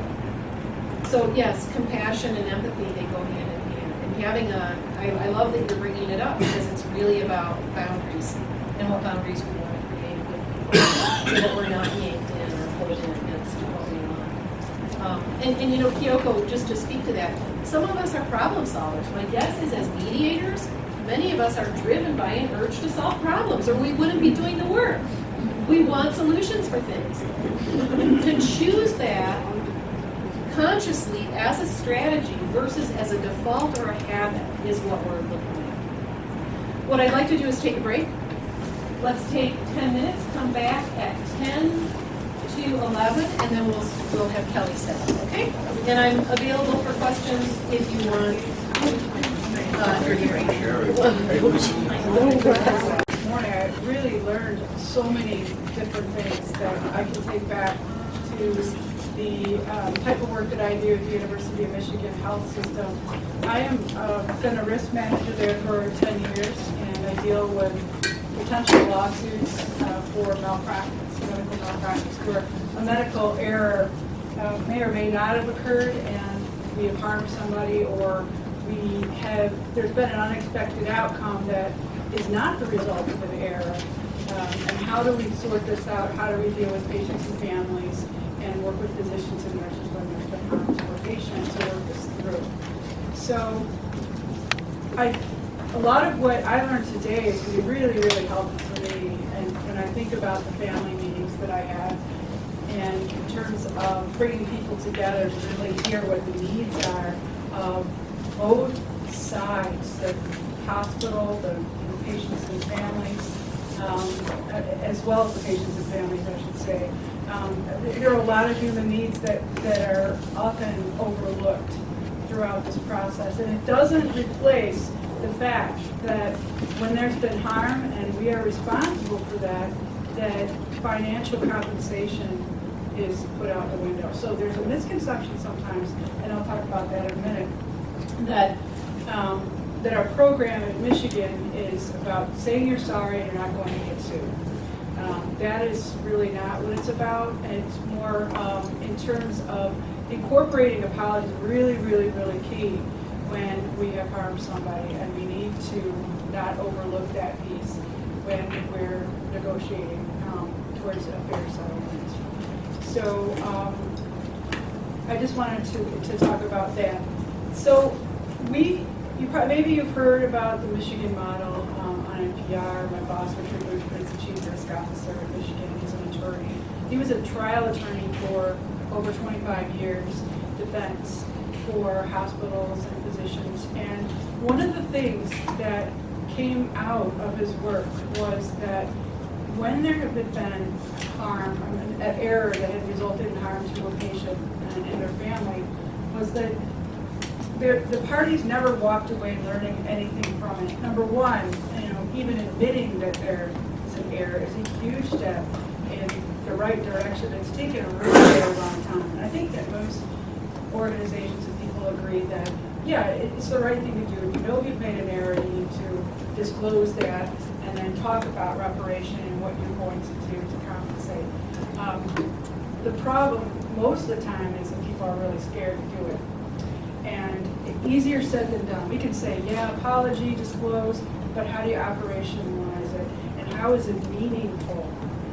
And that's what I wanted to focus on today is, the half-baked apology versus an authentic apology, one that's going to be recognized as such. And a lot of things that we've talked about this morning are really going to play a part in how to have those discussions. So the goal I have is not to stand up and lecture, but kind of weave in some of the questions and things that you may be thinking of in terms of how to introduce an apology into the mediation work that you do. And I'll preface a lot of this with, even if there's wonderful practice put into place in terms of how to do an apology, it does not guarantee that it's going to make everything better, no matter what.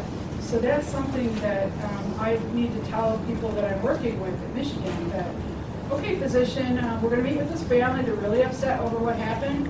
They need to be heard first before we move into what else we're going to do. And then it may not even be that they're happy or giving you a hug at the end. They can still be really angry. You need to understand that. And that can be bewildering to people. I thought you were going to help us get through this, and everybody's going to be saying kumbaya, and I won't get sued. So the goal of all of this is, to recognize, gotta let go of the outcome, but let's focus on the process and the structure of how to set things up. So a lot of times, I think the biggest fear about talking about an apology in the United States, and everybody I seem to work with who first gets into this position. Yeah. Could I ask you to stand in the middle? Oh, absolutely, sure. Thank you. Yeah, does that work better? Yeah. Okay, super. I usually stand on the left for some reason. It doesn't matter at all. Well, it's all right if people are not sitting on it. Sure, not a problem at all. If you need anything else, just stand up, raise your hand, whatever you need. So a lot of the fear about making an apology is a recognition, or sense that if I apologize, that means that I'm taking responsibility and I'm going to get in trouble, I'm going to get sued, it's going to be used against me in court. I'm not going to apologize at all. Whereas in a different culture, in Japan, that an apology is considered plays a big part in restoring the relationship, and it's less, it's not as much of a concern that this is going to be used in court. It just doesn't happen that way. There are a lot of apology laws in medicine in terms of making that feel a little bit more comfortable for people in terms of it's okay to apologize, you're protected if it goes to court. And I won't get into specifics about that, but I get this question a lot.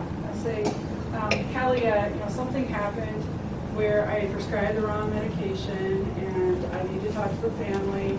It fortunately didn't result in too much harm, but I need to talk to them. I don't know what to say. I assume I can't say I'm sorry. And it still happens. Or I should just say sorry. I'm sorry for everything. So, first of all, the question about an authentic apology is, what are you really apologizing for? What is it that the apology, how does it come into play? So one of the first things that I'll advise is that, it's always okay to apologize for what's happened, for what's going on, for the distress. And then once we figure out what's gone on in terms of how the error occurred, a lot of times we don't know. We're really not sure, we need to investigate it. But in the beginning, it's always okay to say that you're sorry for what's happening. And that brings some bewilderment on their part sometimes. But in terms of accepting responsibility for what we've done, we need to understand what happened first. And then we move into full apology. We are apologizing for something specific that we did that caused harm to another person. Does that make sense, the difference? Okay. And do you teach them, excuse me, do you teach them the exact words to use? Don't. I'll move on a little bit. I have a couple of slides, and I don't want to PowerPoint people to death here, but I think that it'll be a good, some good place marks for some of the things that I'm going to talk about. In terms of apology in the community, apologies that have worked, and apologies that haven't been so successful. I think we've seen a few of those on TV, on YouTube, and some of those I'll show.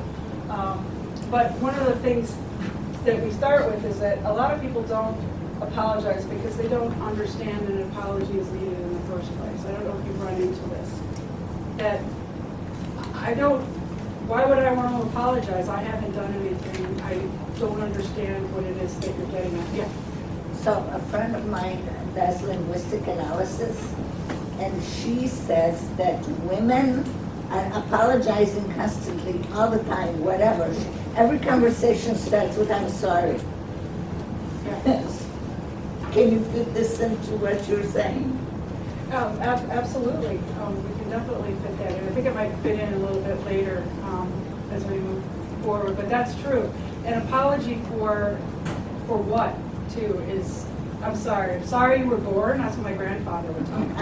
He was a psychiatrist, and when I was a teenager, some of the stories that we brought up today about, relating to each other with Model 1 and Model 2 brought up some of those, old feelings about feeling blamed and judged and things like that. And I kind of can relate to how some of this feels for other people. But I'd say, I'm sorry a lot. And he'd say, for what? For being born? And then, conversely, there are others who don't say they're sorry ever because it's an admission of weakness or guilt or something like that. You had your hand up, Rebecca? I may be jumping ahead, but I'm a little confused of what you're saying so far.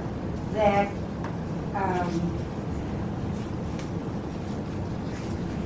in what context are we suggesting that people should apologize for not that it's not an admission of responsibility, but I'm apologizing that this is in the way, or that there's a problem here. So I'm a little confused of the context of where we are. Okay, I'm glad that you brought that up. So part of what you do, I don't do a lot of mediation in the same ways that you do. What would be helpful to know is if you could give a scenario where you've had a situation perhaps where there was an apology that you thought maybe would have been helpful. Do you have something in mind? I think it seems to me that maybe you're confused by, Kelly said it's always okay in the beginning to say, I'm sorry that this has happened to you and that you are in pain. We don't know yet for sure what caused it, so we can't apologize for any specific actions. But we can just say, we don't ever want you as a patient of the hospital to have something that you feel went wrong. Is that how? Well, yeah, and I'm thinking of like in a family situation where one kid is supposed to apologize for hitting his brother, say, and well, I'm sorry you were hurt. So it gets a little gray as to whether it's a sincere apology or whether it's he's not admitting responsibility. He's just saying, I'm sorry you're hurt, and in some situations, that's really what you want. So I just am not sure where we are. Okay. What your How about I'll tell a story, and maybe this will help. I don't know if anybody's heard of the story of the missing snowman. Is that right, Bob? There's a story of a man who wanted to buy a gingerbread house for his wife for Christmas. Speak a little louder. And a man wanted to buy a gingerbread house for $38. And the title of the story comes in as the $38 snowman, in case you were to Google it or something like that, or the missing snowman. So he wanted to buy his wife this gingerbread house. He saw it in the window, because one of the things that he loved about it was that there's a snowman outside of the gingerbread house, and his wife collected snowman. And so he bought it, and it was wrapped up by the store in a nice box and put under the tree.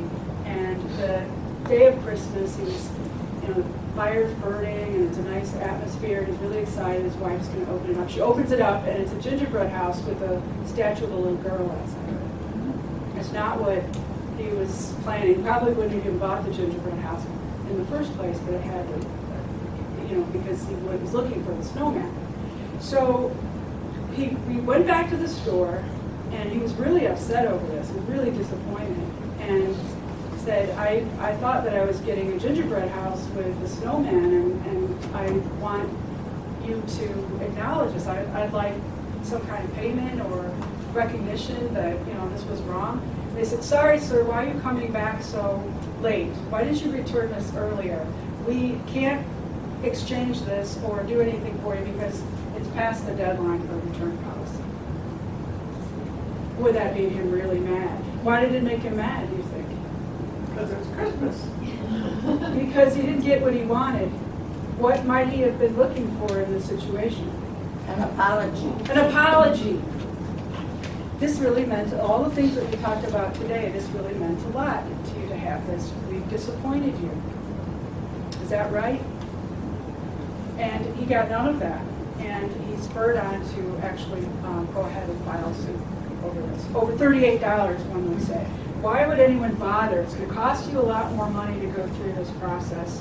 But it wasn't about the dollars per se. It was about that recognition that, and I feel really wrong. I'm really upset. And there wasn't a recognition of that. Okay? So sometimes it's moving into that solution or just simply shutting down and not allowing that space to understand what it is that somebody really needs.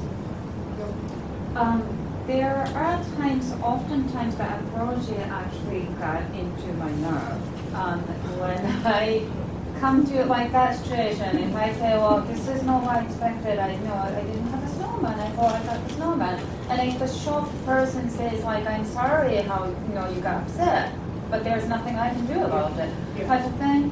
Or like, I'm sorry, that's what Sally did here as an example, I'm sorry how you're feeling.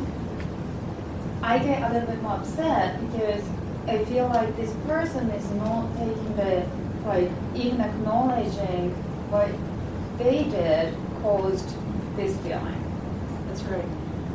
What you want is, wow, we really moved, didn't we? And how did we do it? And that comes into this Netflix situation. I'll get, go ahead and then I'll. Well, I was going to say one of the things to go with the apology. So, for example, we're at a hotel, very fine hotel, and it was a horrible night, and we went down there in the morning and hoping we'd get a refund. We didn't, but we got an extremely nice apology and a very nice credit toward next stay at that hotel. And that's sort of appeased us, you know, because you want some kind of restoration, you know, you want to get back to some kind of harmony, and you're like, we'll never come to this hotel again.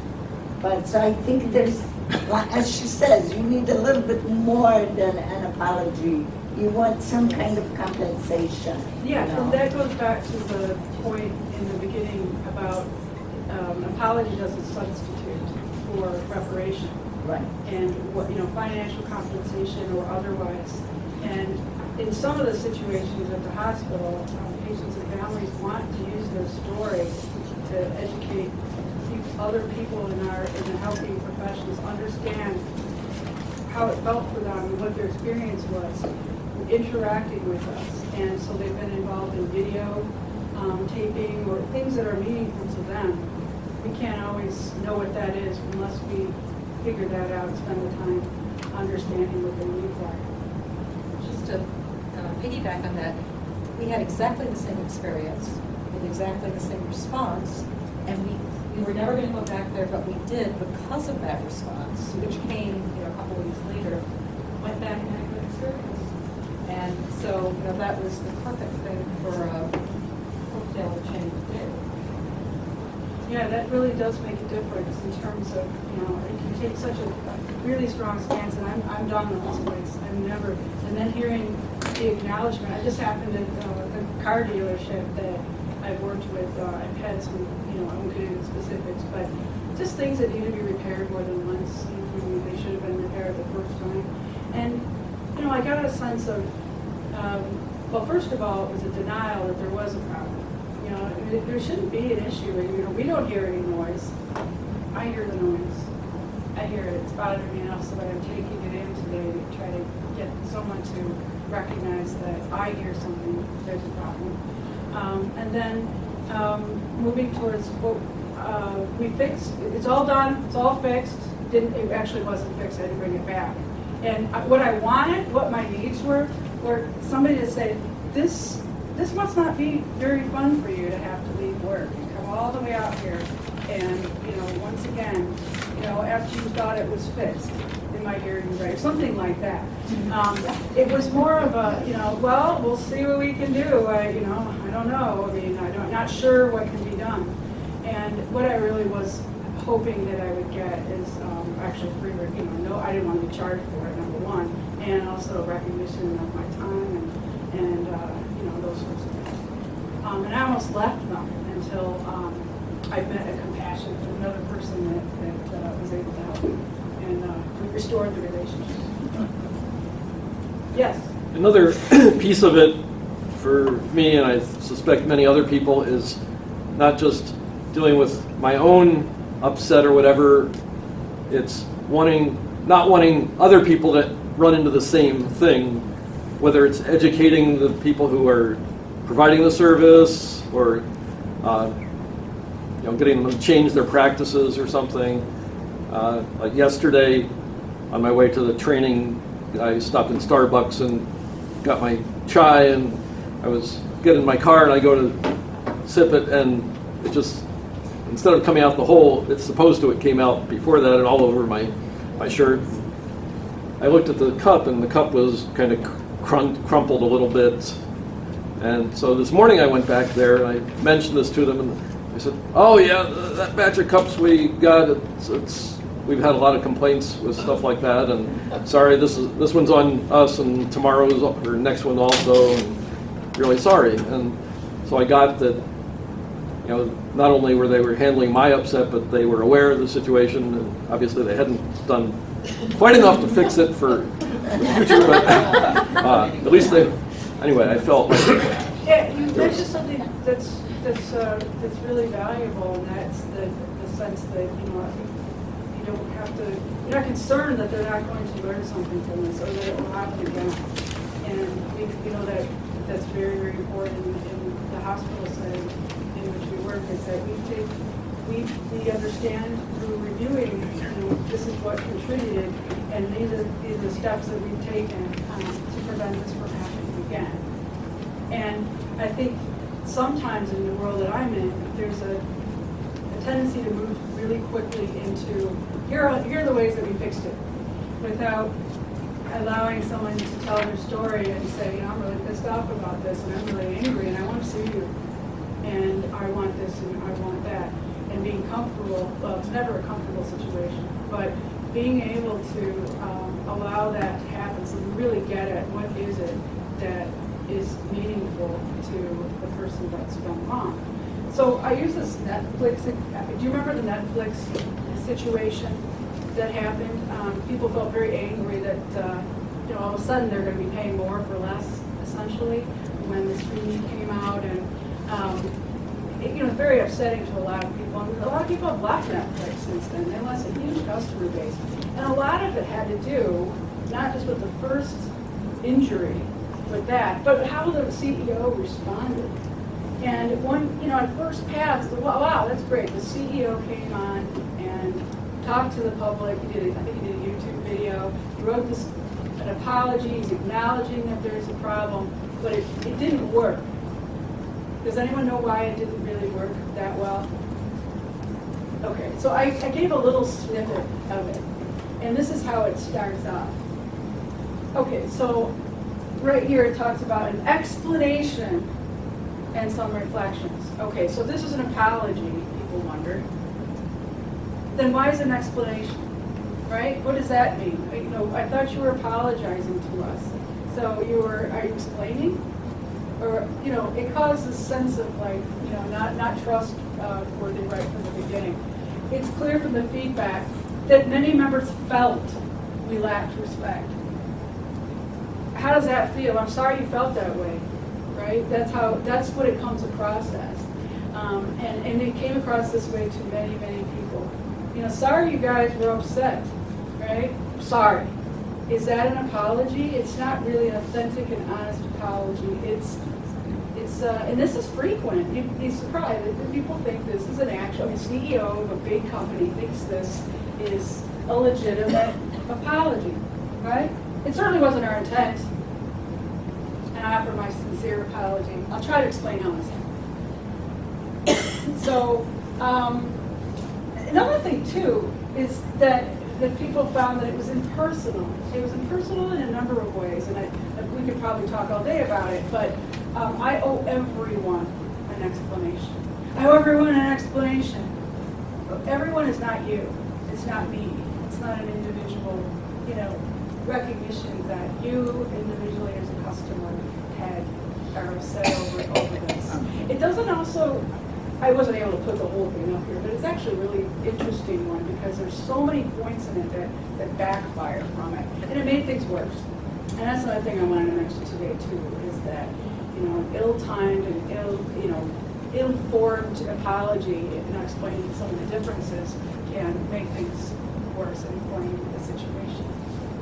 Are we perfect? Is anyone perfect when you're right in the moment? I imagine in your situations you haven't met your clients sometimes before, you're right in the heat of the moment. Now in my situation, I've had a little bit of time to prepare with some of the folks that are coming together. We can talk a little bit beforehand. You may not always have that chance. It's not going to be perfect. What are you going to do to be able to get to a point where even apology is considered? How do you know these things? We can talk about that. Yeah. What should he have done? Can you give an example? Got one. How to correct this problem? I think I have an example. And it's funny because there are probably more examples like this out there in terms of public apology than there are actually really good apologies, public. And there's a whole art. There's a group in South Korea actually, that deals in consulting for businesses on how to give an effective apology, how to make a meaningful one. And and to do it quickly, because in this social media age, Twitter's is happening the minute there's an oil spill. You know, people are all over it, and how you respond to that in public as a company is going to make it or break it for you. So people are learning, it's coming, and we're reflecting on ones that worked well and ones that didn't. I saw a hand up over there.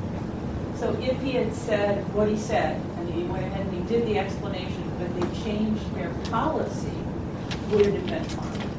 I think that it didn't really matter in this particular case, based on a lot of blogging and feedback and personal, friends of mine that had talked about it, was just the sense of not recognizing that this how this caused damage. In terms of changing the policy, that's a nice addition, but do you understand how we feel that you didn't really respect us as people and customers by not even bothering to tell us that this was going to happen? Just that recognition of, this is a big one, that this is big. Yeah. Sometimes I think there's a disconnect between the apology and what the point of the apology is. Yeah.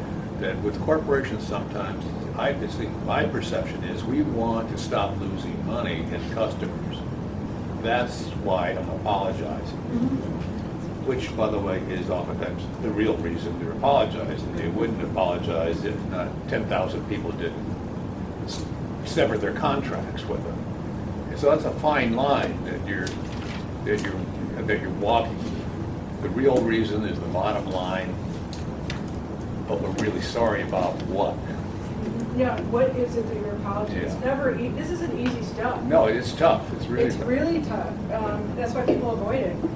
Yeah. It's like a lot of people are so afraid they're going to make a mistake but you can't if you're in public. I mean, you got to do something.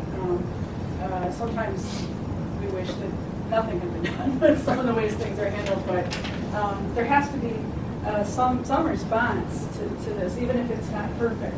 I was going to just read a couple lines off this Netflix thing real quick, because I think that something you said really made me think of it. So we hear, this is an analysis piece on this, we hear his confidence in the surety of his decision in the phrase, it wouldn't have changed the price increase, but it would have been the right thing to do. Not an understanding of the customer's experience. If he approached his pricing decision with a different tone, communicating that he regrets the new policy will cause distress and inconvenience, but was still necessary, it would land far better than the take it or leave it attitude that he took with his response.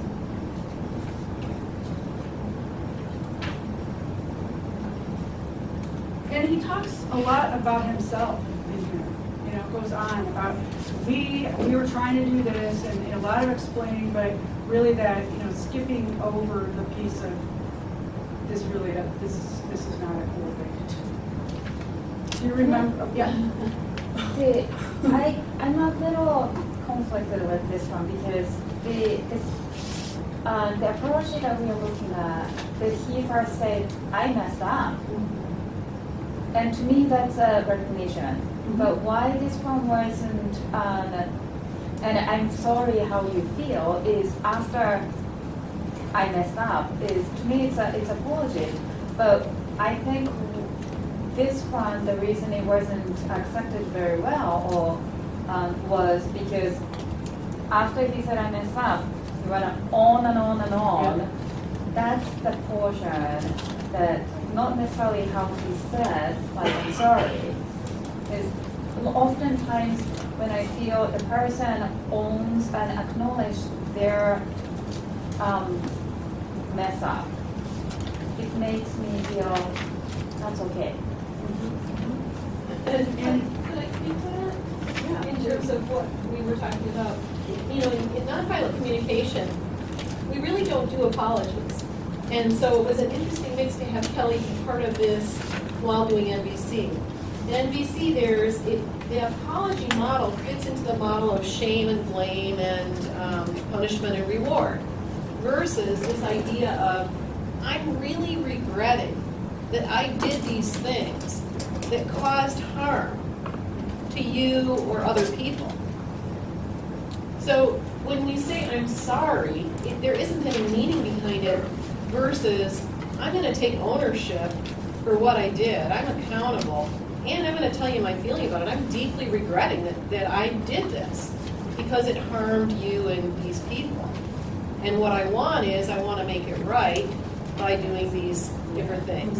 And often people want different things. Sometimes people want an acknowledgement that something went wrong and I'm responsible for it. Sometimes they want compensation, like at the hotel. Sometimes they're not clear what they want. And you know, the Zingerman's model is we really regret this and we want to make it right. And I'm wondering, do you have a sense of what would meet your needs to make this right?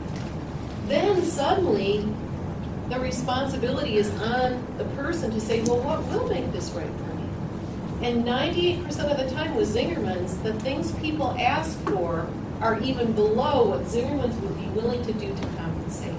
Because when people have the option to decide what's reasonable, it will usually be reasonable.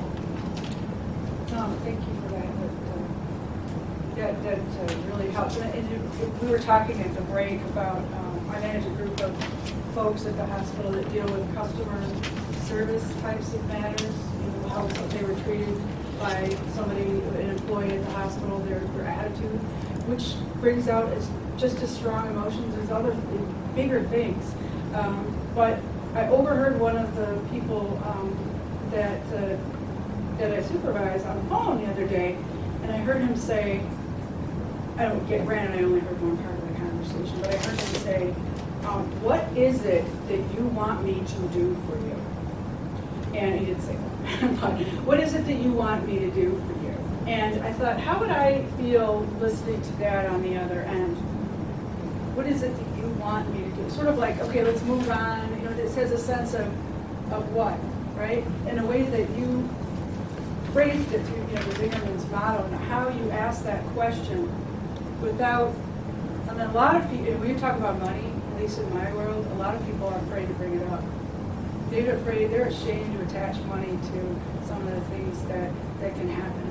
You know, I want some money. I want some money for the expense that I incurred driving back and forth for these useless appointments that you booked me for, and I want an apology. But there are ways to coax it out of people. What is it that you think? I like those phrases. I think when we were talking about it too, that if he could have started by saying, I'm really wanting to know what you need. I really want to connect with you and understand, and how can I be more helpful to you? Can you share with me what I can do to be helpful? Versus, you know, somehow he has to make the connection first. I hear that you need something from me, and I want to give it to you. I'm not clear what it is. Versus, what do you want me to do for you? Which has, even in a gentle tone, has a sense of being put upon. Yeah, it does. So having an apology, you know, we talk about apology and reparation, and there's a couple examples that will illustrate some of these points in further detail. The whole affect of how we come across, you know, when we're in person, we have much more of an ability to do this. We can see each other. We're not like, what do you want? Versus some of the, you know, I think you sat in an open position here. It has to match what we're saying. If we're have an attitude, a way that we're conveying ourselves with our arms folded, or a sense of impatience, it doesn't, or no sense of remorse, just like, okay, I'm apologizing, I'm really sorry for what I did. That doesn't mean anything to people. And sometimes it's insulting. It's really insulting, yeah. So that body language, the affect, and there's an example of somebody that was in the media that I'll show you, was hanging his head in shame, but was his apology reasonable or not? We'll talk about that. So Facebook has apologized a few times in the public. And needed to. How did Christian? Is that Yes. Do you remember some of the things they've apologized about and how that went over? A lot of the changes that they made without even notification was offending to a lot of people. It was especially when it came to the issue of privacy. And some of the ways that Zuckerberg, over time, his first apology about this matter, I think he insulted a lot of people with, we heard you, okay, breathe. That's what he said, okay. And we heard you, breathe, okay, don't worry, don't freak out. And that didn't go over very well. Yeah, and he thought he was, you know, and I think over time he's been coached, but Facebook has been in the media a lot for some of the things that have gone on. And he's been actually, he's an interesting person to study in terms of the way that, you know, in written communication, how he's come across to the public for acknowledging their hurt and their anger, and what steps are going to be taken. A lot of it is that he's one person wrote that he seems to take pride in offering an explicit explanation for what happened, and earnestly, I'm really sorry, definitely sorry, but he doesn't really actually admit that he had responsibility. You know, I'm responsible for this, and just saying he was sorry for how it got rolled out, and again, this sense of how you perceived it was picked up by many people. So you can have that earnestness, but yet, you know, there's got to be some meat behind it. How do you do this? Not easy stuff. Practice, and he's gotten better. Yeah. My experience, I've handled some medical malpractice cases, and I'd say out of 10 patients that are injured, maybe only one will ever get to the point of filing a claim. So they just lump it, you know, this happens. But it depends a lot on where does the apology come from and how soon does it come. If it comes a month later, when the patient has discovered the problem, and it comes from corporate rather than the physician, yes. You know, so like if you got the apology from the car repair shop, from the mechanic who had worked on your car and said, gee, I'm really sorry that that happened, rather than from the service manager who doesn't have any connection with you or that work. So it's, you know, and how do you do that in a big corporate setting? It's awfully tough. But It is. I'm glad you brought that up because did someone else have? Okay, I'll get to you in just a moment. Yep. That is really important, and I didn't even think about the mechanic coming out himself or herself and telling me, you know, they felt, or showing me maybe what their thought process was. That's helpful.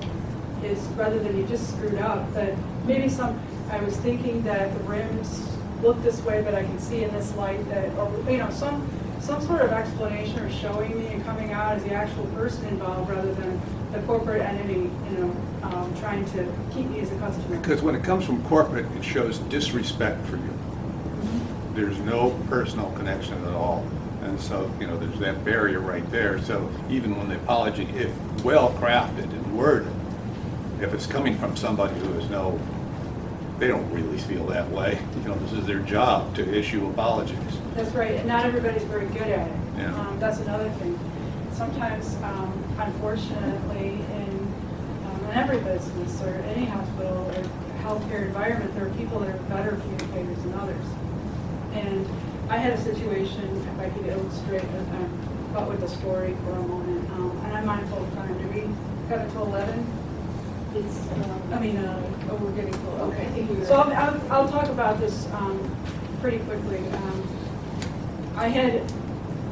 Something had happened. We didn't know exactly what happened, but a patient in her mid-20s was not waking up after surgery in the ICU as intended. That's a pretty big deal. Something happened. Something probably happened in the surgery, but we didn't know what. And so, you know, her family was really upset by this. I got a call on a Saturday night that something has happened. The family's asking a lot of questions. They're really demanding answers. Unfortunately, we didn't have them, but not showing up and talking to them really wasn't the answer. Now, the surgeon that was involved in the case was out of town. He left right after this happened.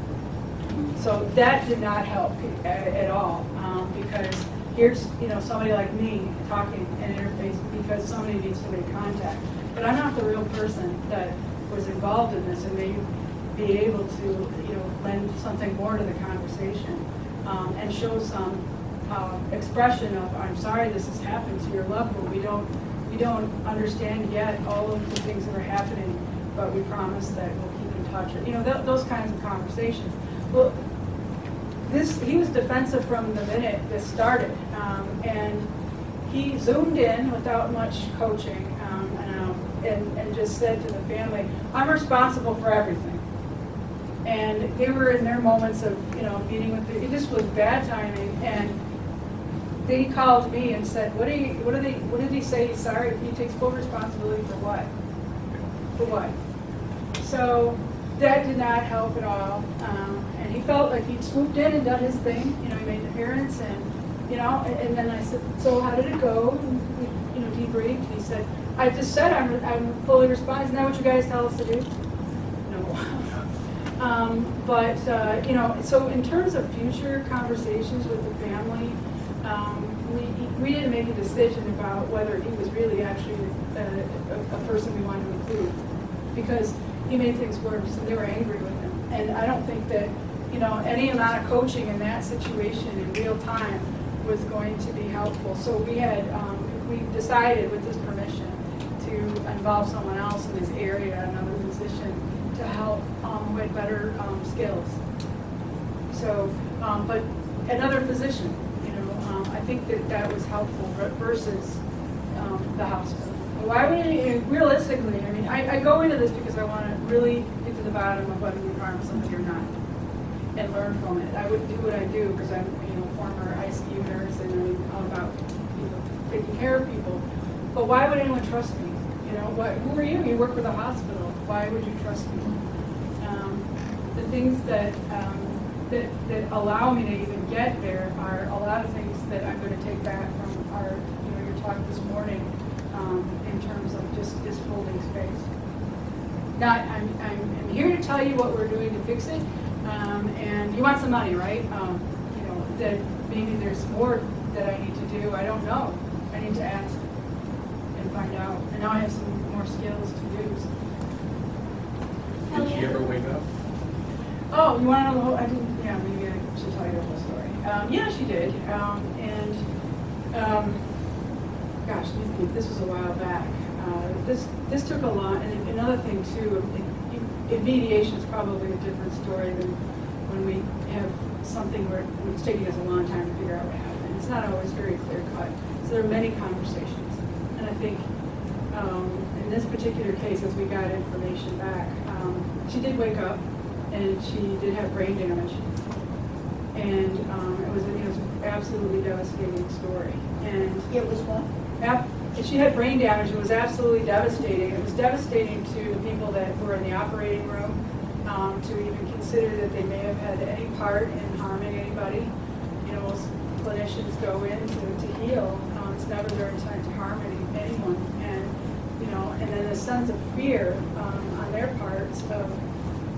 I'm going to be sued, and I've lost the respect of my colleagues. What are my colleagues thinking?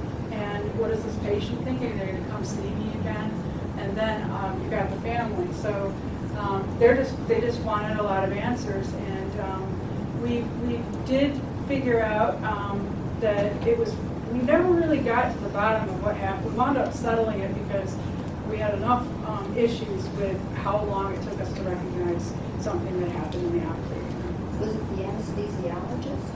Well, it's pretty technically complicated. It was a cardiac case. So it involved a team of, in the cardiac surgery case, you have an anesthesiologist, a perfusionist, and a surgeon, and then other folks, obviously, that are helping in a case. And so when you're going on bypass surgery, and there's inherent risks in that. In terms of you need to perfuse give blood flow to the head while you're doing it because you're on bypass. So you have to put a cannula into the aorta that allows blood to go into to stop me if I'm getting too much. And so in this particular case, there were some signs during the case that something was amiss with blood pressure being very, very high and their inability to get it down. It was a very unusual situation. And there were problems with communication in the operating room. People sensed there was a problem. And how loudly did they sense, did they say that? How was it perceived? We had problems with communication, right? You know, that was clear when we looked at this. What caused it, we think, probably was that you're supposed to have a cannula that goes into a head vessel, like this. Right, so the cannula goes in here, there's the brain, and the blood flow goes here. You see the aorta, you put the cannula here so that the heart can be stopped and you can work on it while it's filled. So what happened here is we had some other people look at it outside of our hospitals, that this, and rather than being here and going up like this, it got stuck. And it was wedged into a spot. And that can happen, that's not medical malpractice, but the key is recognition. You gotta find it soon. That seemed to be the most likely etiology, although unfortunately the person involved just said that could never have happened. I would never, you know. They could never understand or recognize that this may have been something that they did, and that it harmed somebody in such a terrible way. So again, what are you apologizing for? We could say right away that you know, we're very sorry that this has happened on our watch. And that's the piece that I was getting to in the beginning, that, you know, people are afraid to say that at all because, you know, especially in my world, that it's an admission of guilt, and I don't want to, I don't want to be liable. It's always okay to say you're sorry. What are you saying you're sorry for, though, is the question. I really, as I'm hearing you speak about it, I see this position you're in your work where you're trying to balance your personal care and desire to meet the needs of these patients or patients' families who are in distress, and at the same time, you are held accountable by a large corporation. Mm-hmm. And that the difficulty that could put you in having the job you do, trying to balance these two things, where clearly we're in a litigious culture. Yeah, it's not tough. I mean, it's not tough. It's not easy. Yeah. It's not easy for anyone. None of this is easy. It's never going to be easy. And, you know, thinking that even as much as we practice it, that these very high-stake emotional conversations are going to be easy is, you know, is misleading. I think that the information I picked up this morning in terms of that separation of where we begin and someone else's reaction. Not getting, you know, that empathy yet, I think you talked about that, not getting, you know, too far down into that, and being able to hold the space for what's necessary. This is some really highly emotional stuff, so, you know, obviously. And, you know, I really was impacted by this myself. And then how do you broker that? Yeah. Well, I just wanted to mention a case of successful apology in mediation.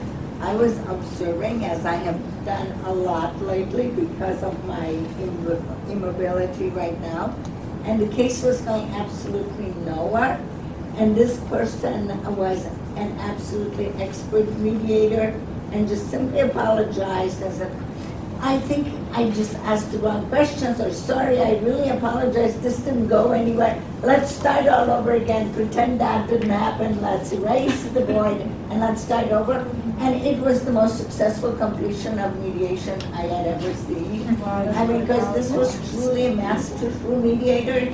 And so I'm like, you know, apologies can work in mediation if you understand what had happened right away, you go and apologize. And it just changed the tone of the whole conversation because it was very hostile. Everybody was hostile, you know, just totally changed it. It was just reframed it completely. So in mediation, I think that apology, you know, with a masterful mediator can work. Yeah, and it's a really powerful story. Just saying that, you know, so start over again.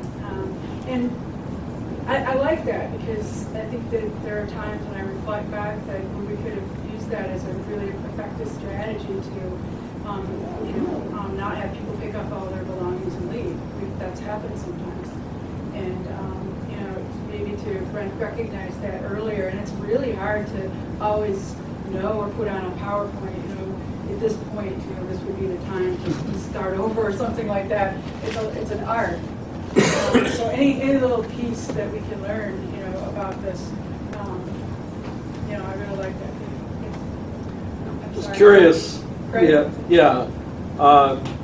It seems like most of what you're talking about is how to communicate, which is important, but it seems like there's a level underneath that, especially, basically feeling actual sorrow, apologetic, and feeling sorrow and feeling responsible for what one has done to somebody else. And you mentioned at least one surgeon, for example, who sounded like they had a rough time going there. And my guess is there are a lot of people, surgeons, professionals of all types, or just humans who, they have no problem saying, okay, I'm willing to communicate, I'm sorry about the situation, I'm sorry how you feel, blah, blah, blah. But still, underneath that, they don't feel responsible. I know I personally have been in that situation a lot of times with certain friends of mine. It's like, well, I'm sorry you feel that what I did caused you that, but I'm not willing to say that I'm wrong for what I did. Yeah. That's true. Sometimes there isn't a relationship between a bad outcome and our care. To use the hospital's, that frame of reference, that's a really big piece about what we talk about in terms of, and we set the tone in the beginning, is that I may not know, we don't understand all the facts, and yet we're really, very sorry that this has happened, and it's happened while you've been in our care. Committed to, trying to understand what happened so that we can tell you about it.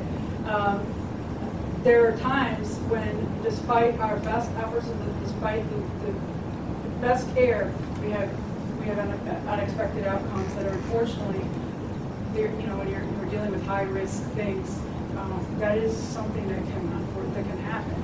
So understanding the relationship of accountability and whether or not, that's what makes a legal case, in any legal cases, did we do something wrong that caused harm to somebody else? I mean, did we actually create that? And I think that in any case in the hospital, we've created some harm because it happened on our watch, and it's always okay to apologize. But when it comes down to what you're apologizing for, let's talk about Governor Christie for a moment. And I just wanted to ask a question. You all have so many good questions, and oftentimes I'll tell speakers that this is not a group that's going to be silent. You're not going to have to work about a non-responsive group. This is a group that's going to want to talk and ask questions. But I'm just wondering if we're not going to be able to finish up what Lisa wants to finish up by 12:30, and have you get to the other points that you wanted to make. So we want to just move along quickly. Yeah, absolutely. So I'll look through. Remember Governor Christie and the bridge scandal? Oh, yes. Okay. Well, he starts out, this boisterous person, usually in the public eye. Finally, he was hanging his head in shame, and he came across and said, "I'm deeply, terribly sorry about all of this," but he didn't come up with what he was responsible for, the sense of accountability, and he made it about himself. He starts out okay, and then he says, "I am really ashamed of my staff. I'm wounded. I am wounded by what's happened. I'm devastated." Nobody wanted to hear about how devastated he was. What about all those people that were stuck on the bridge, right? So that's another way that can't work. JetBlue. JetBlue did a very decent public apology, so they contrast all these bad ones, for how they dealt with people being stuck on the tarmac for 7 hours in New Jersey, I believe. People were really upset they were never going back, but they actually came back with one of what a lot of people call the most successful public apology. It's not perfect, but basically he comes right out and says it at the beginning. I know it's really hard to read, so I'll just hit highlights. "We are sorry and embarrassed, but most of all, we are deeply sorry." So he's saying apology right away. He knows that he's taking accountability. That's very good that he brings it up earlier. He talks about why he's sorry, okay, and that's really key. It's exactly, this is what we're sorry about. He also says that, right here, that we disrupt, where is the one here? words cannot express how truly sorry we are for the anxiety, frustration, inconvenience that your families and friends and colleagues appreciated. And it really spoke to, we get that this was really a big deal to you. And that's really different from the Netflix and Facebook apology. And so this is a nice example. He also went on YouTube and did it, but this is the classic apology letter. And we let you down. Nothing's more important than regaining your trust. We hope that we give you the opportunity to come back and provide you the positive experience. And then they have some ways of compensation, which a lot of people thought was really actually not very good, but they did. They're like, that's great, but the money you're offering is peanuts. It's $50 voucher, please. But he did apologize in a decent way. So those elements of responsibility, acknowledgement, responsibility, and a sense of vulnerability really went a long way here. So one last point, and for your work, and what I do in my practice is that teasing out the full apology. What is it going to take to get it another party who's been injured what they need, and in terms of when talking about sensing when there might be an apology that's warranted because the feelings are so tough. Even we're talking about $38, but the feelings are they're so angry with each other and they're not budging. Look, I said I'm sorry. I was in a bad mood that day. Okay, you say that you're in a bad mood. Which did that contribute? Would you be willing to apologize for that? How far are you willing to go with it? And then talking it through. I should have let you know. Maybe just by having them reflect back. Yeah, I was in a really bad mood that day, and I didn't pay you back. I should have. Okay, I'm thinking now. Maybe that's why you're mad. That I didn't, pay back that money that you lent me. That's why you're feeling like you need to sue me, because I haven't bothered to call you back or anything. I've been mad. I was mad at you. Those feelings. Okay, maybe that's it. I should have let you. I recognize I should have let you know that I wouldn't pay you back. This caused more problems. These are just some sample snippet languages that could be that aren't too tough for people to say. I should not have let that happen. I should not have let that happen. That's not too hard. And then it caused more problems. It caused more problems for you. It's not going to take away the fact that people need money, but it can diffuse the situation and get towards, okay, what are we going to do to settle this? You recognize it did cause me a lot of problems. And then, doing a real, full, true, honest apology, I'll just wrap it up with acknowledge that there's an error, that there's a problem. Rather than we just messed up, whether we just messed up horrible.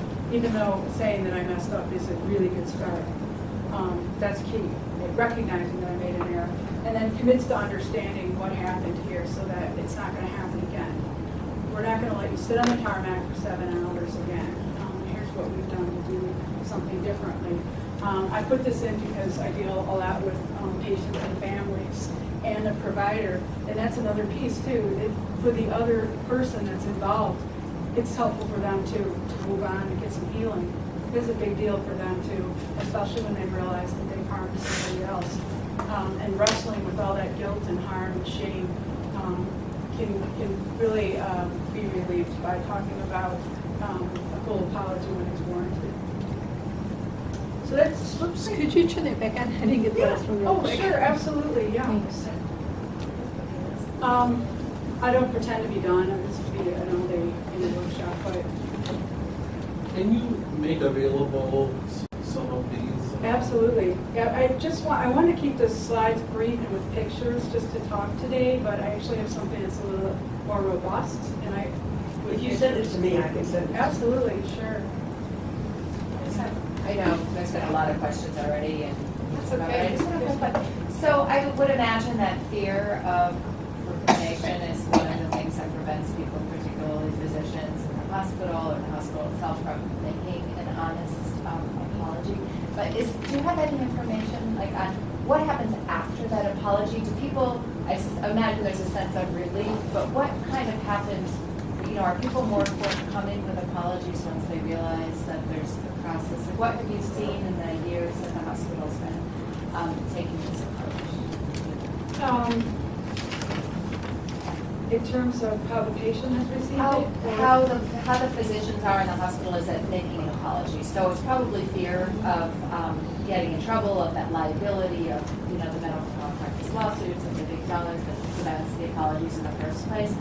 But what's actually been happening? Like, has the hospital been settling lawsuits for less money, or what's actually been happening in terms of now that the apologies are happening? Right, well, that's a really good question, because there's probably a lot of, I can't say with 100% certainty that a disclosure apology and offer, that's what they call it, in programs. In our situation, we have reduced claims by quite a bit in terms of stopping them in their tracks before they become a lawsuit. But is that because of how we handled them, per se, with an apology? It's really hard to say. I think that offering an explanation and not hiding out, because the cycle, I was going to draw another circle with some arrows, but what happens, something happens, nobody talks to them, or didn't. Okay, that used to happen a lot more. I'm going to stay away, I don't know what happened. I don't want to see that family, they're going to be really upset.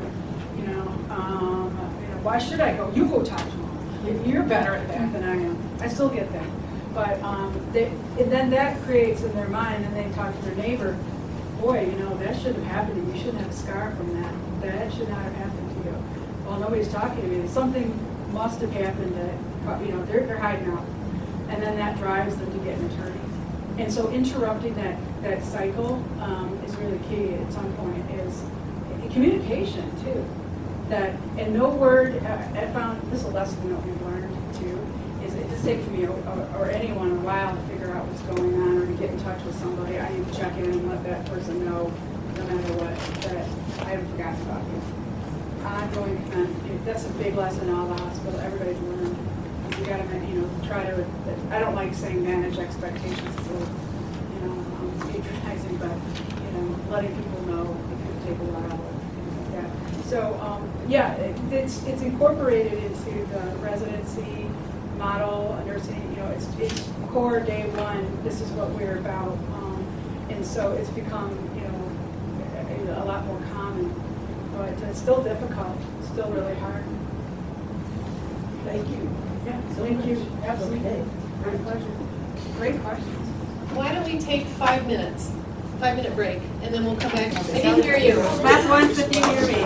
Okay. Clap twice if you hear me. I like that. Thank you for that suggestion. Clap once if you can hear me. I like it. Clap twice if you can hear me. Clap twice if you can hear me. Clap 3 times if you're ready to begin. Thank you for the applause. I appreciate that answer to my request. I really enjoyed hearing Kelly talk about apologies, particularly because I think as corporations and systems, it feels impossible to get an authentic, honest apology and accountability for something. So I'm really pleased to hear that University of Michigan Hospitals actually has something in place to create that and make that happen.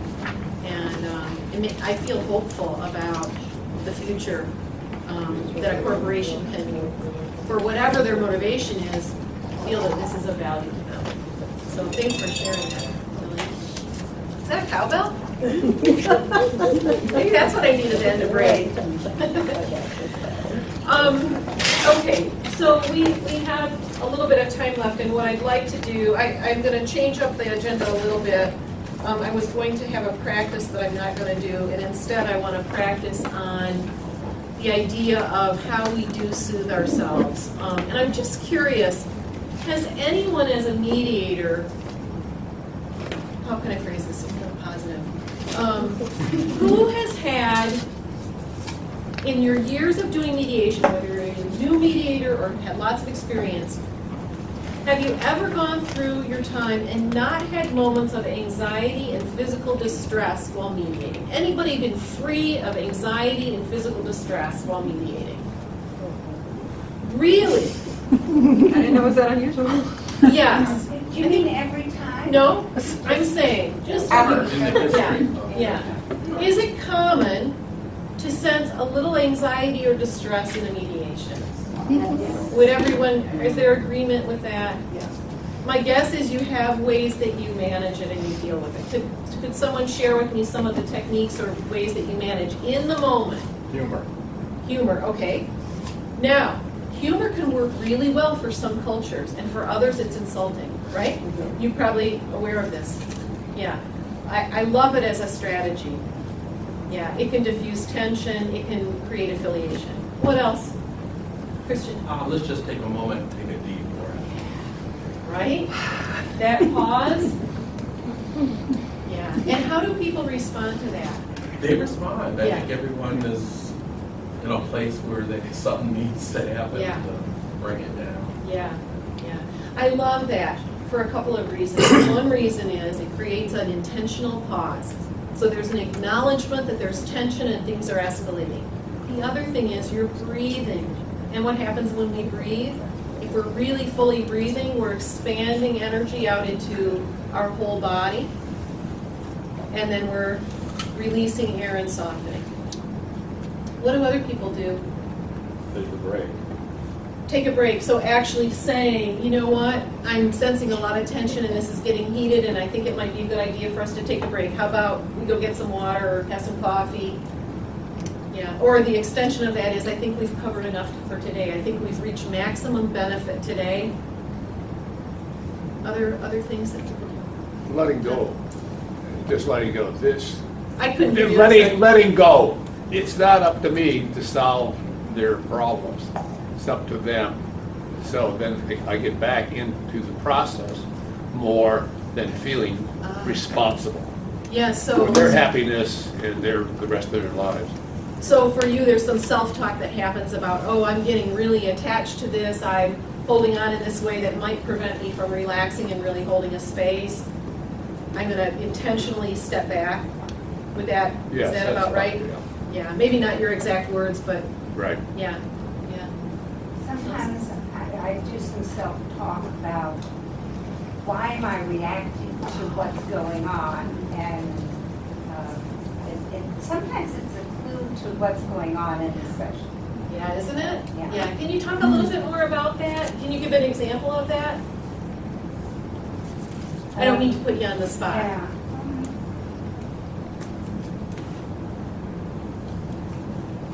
It's not coming to mind immediately, but I know from my social work background that very often what's going on is a symptom of the problem. So if the parties are disputing with each other and not listening and carrying on and accelerating, maybe there's more to what they command. That's another element of the dispute. It's the meta level, what we might call the meta level, where on one hand, on the top level, you're hearing distress and tension. The way it's showing up can sometimes be a clue to underlying needs that aren't being met. And often, a response we might feel in the moment can be a clue to the unmet need. And this is more of a psychological approach and isn't necessary to create a change, but it's something that can be really interesting. Especially if someone is in the role of being acting out a victim kind of mentality, and I might have an urge to punch them. Well, I could focus on the fact that, oh my God, I'm a terrible person, I'm going to punch this poor woman. Or, oh, I'm having a response that's probably very likely a response she's had her whole life. People have punched her. That gives me information. It may be true, it may be not, but what's it connecting me with? It's connecting me with an empathetic state with this. Yeah, I find that one response to tension in myself is maybe it's time for a caucus of one kind or another, either with the individuals or with the two mediators, just to break the pattern a little bit. Yeah, because something's going on here. Maybe it's a hidden agenda item that we need to uncover somehow or other. Yeah. But we don't know until we do it. Just what we're going to find. Yeah, these answers are very insightful to me and show a level of thoughtfulness about the process that's not typical for everyday life, but makes sense in mediation. That you're looking for information. Some of it's going to be verbal, some of it's going to be nonverbal, and some of it is deeper even.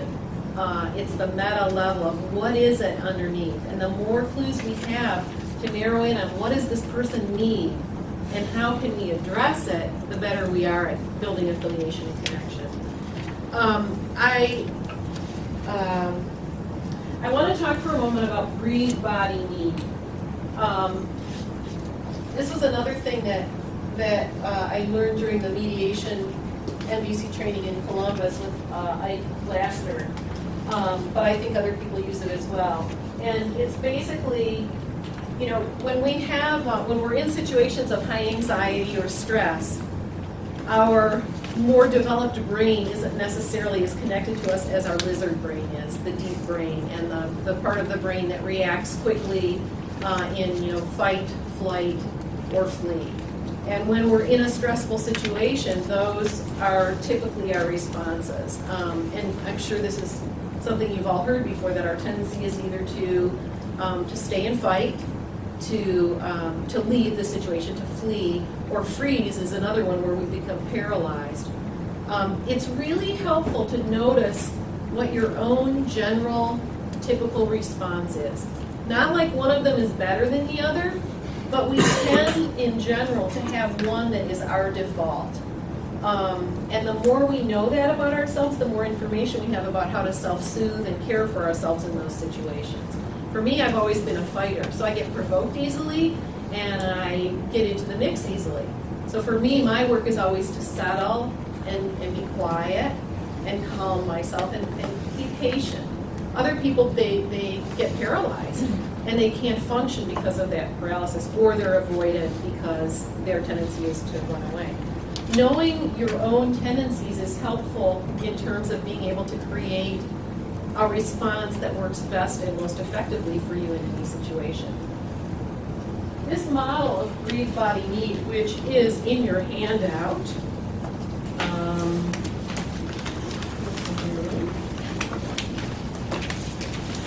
I wonder if anyone can find it before Page I 3 do. of the white one.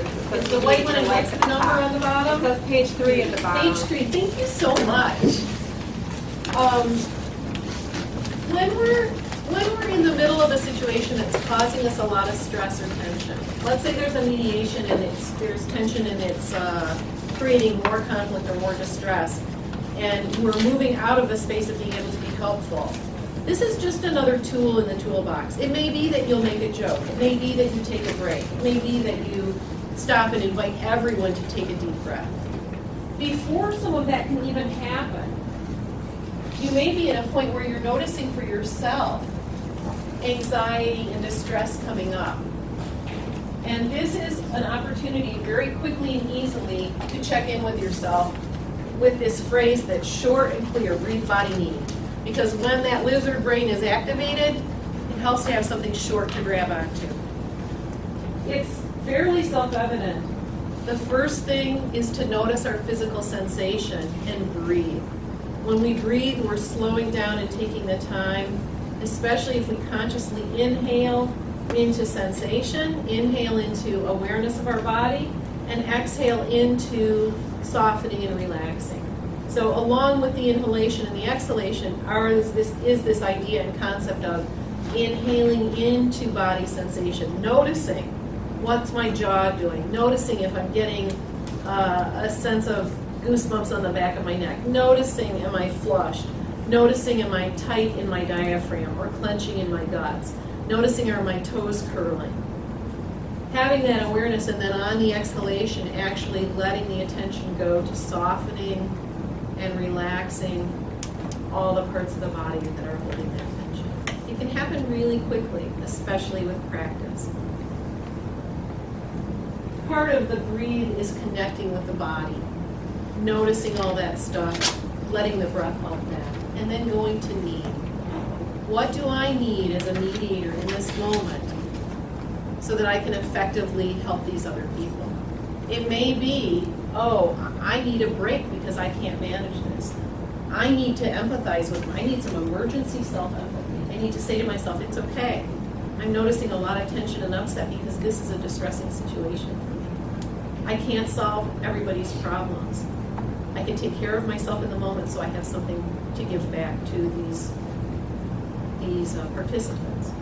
And when we free ourselves up a little bit this way, create a little space and time, we can then make an effective plan, which might be, let's all take a breath.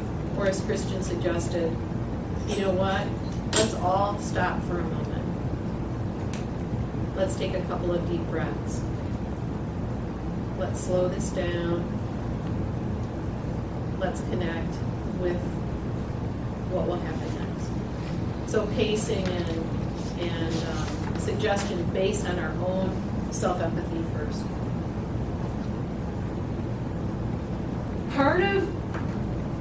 Part of these ideas and concepts, like anything else you're learning, take practice. It's like when you first learn to do anything that's new for you. There's a period of time where you have the information, you're invested in learning it, but your body doesn't know how to do it yet. And like anything else, it takes practice and time and patience. I will invite you and suggest that practice simply breathe, body, need 5 minutes a day. Or anytime you're in a stressful situation. Maybe you're in traffic and you're running late. Maybe you're in the grocery store and the line's really long. Maybe someone says something to you that hurts your feelings or provokes you. In between the stimulus and the response, use that pause for breathe, body, need. Take a breath, notice sensations in your body, notice what you might need in that moment, give yourself some emergency empathy. Any questions about this part of what I shared? Yes? So I know this is a self-connection process for ourselves. Would you see this being useful in a mediation process to ask the room to do it together? I think unless, my sense of this is unless the participants understand this model, it might be odd to use this exact phrasing. I think starting with, let's all take a deep breath, and even specifically say, let's take a deep breath in, and as we breathe in, notice all the sensations in your body. Notice the tension. Notice where you might be holding some discomfort. And as you exhale, soften and release. And do a few of that. And but I don't know that without explaining the needs portion of it, it would be helpful, or the self-empathy. But I love the idea of suggesting taking a deep breath, but taking it even farther to say, well, what is the goal of the deep breath? Does that, yeah, thanks, that answers your question. Okay. Any other questions or comments before we move on to the next? Yeah, Kelly. I like this model a lot, the pause that we can take, use this in, and I wonder, during a situation, mediation or otherwise, where I'm just thinking about doing this, and without looking away, or think about eye contact. How do I do this and keep the flow going? Yeah. So it's not obvious I'm going, okay. Yeah. I love that you brought it up, because it's a lot to juggle, right? You're trying to keep track of participant A and participant B and care for yourself. And it's possible sometimes to do it within the protocol of what's going on, especially if it's really, really big and really activating. I'm a firm believer in transparency about what I might need at any given moment, because it also then allows other people to give themselves that permission. So I might say, I was mediating between a couple of kids in my program, and it was starting to get worked up. And instead of trying to somehow control what they were doing, I said, hey, hold on a second. I'm getting really, my ADD symptoms are really getting aggravated here. I need just a second. Are you willing to just sit quietly for a second so I can take a deep breath? And they're like, okay. But they all get ADD, right? They all get that feeling. And I made this direct request that wasn't about anything to do with them, really. It was about me needing something from them. Now, that's a population that I know often what will work and what won't. I'm not trying to control them. I'm making a request for them to be helpful to me. And generally, these are young people who rarely get asked to help someone. And they like to be helpful, like everyone. So generally, the response is really positive. If you're in a mediation, I don't know how it might go over. People might feel like, hey, you're supposed to be taking care of us. Why should we take care of you? At the same time, you're showing your own humanity and your own sense of need as another human being by simply saying, oh, excuse me. I'm noticing that that I'm starting to become upset by what we're talking about, because what we're talking about is really important to both of you. And it's important to me too.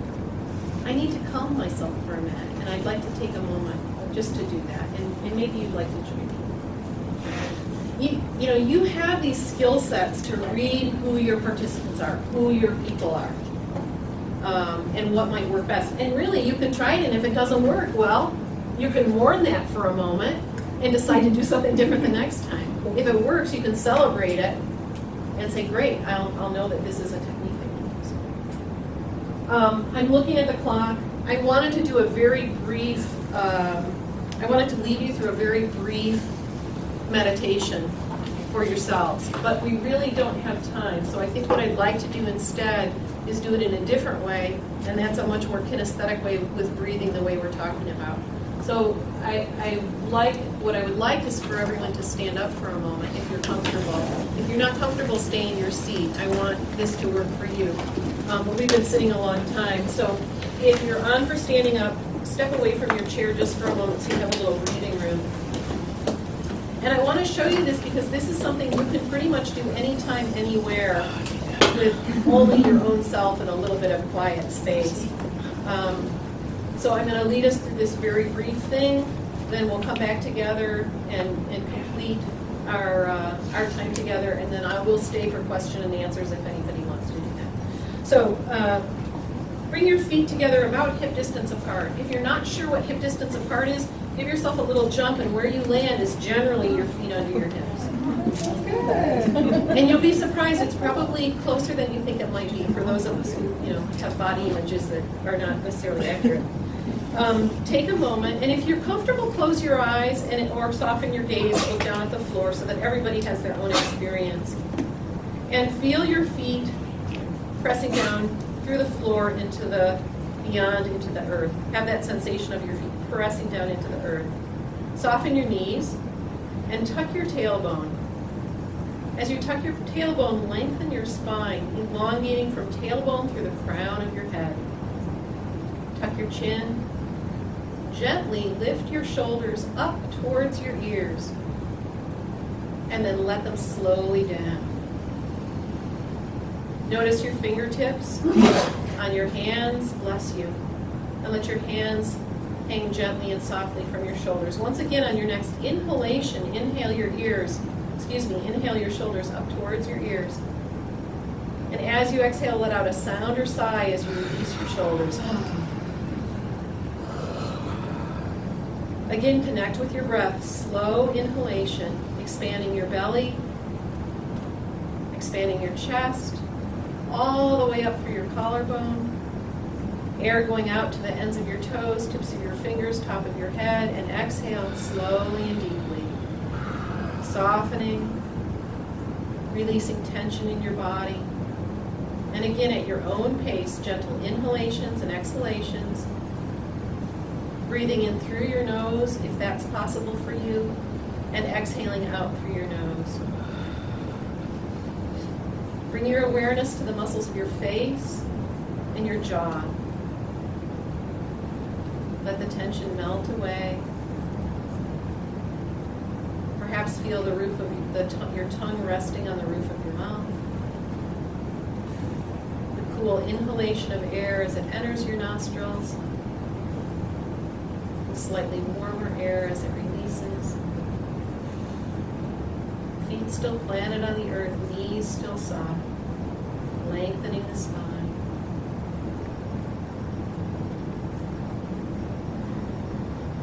Gently open your eyes if your eyes are closed, and find a spot to look on the floor to help with balance. And on your next inhalation, lift your arms up towards the sky. Stretching your arms up, let your shoulders drop as your arms stay up. Inhale, reach, exhale, let your arms come down. Take a moment and bring your hands into prayer position in front of your heart. Drop your chin towards your chest.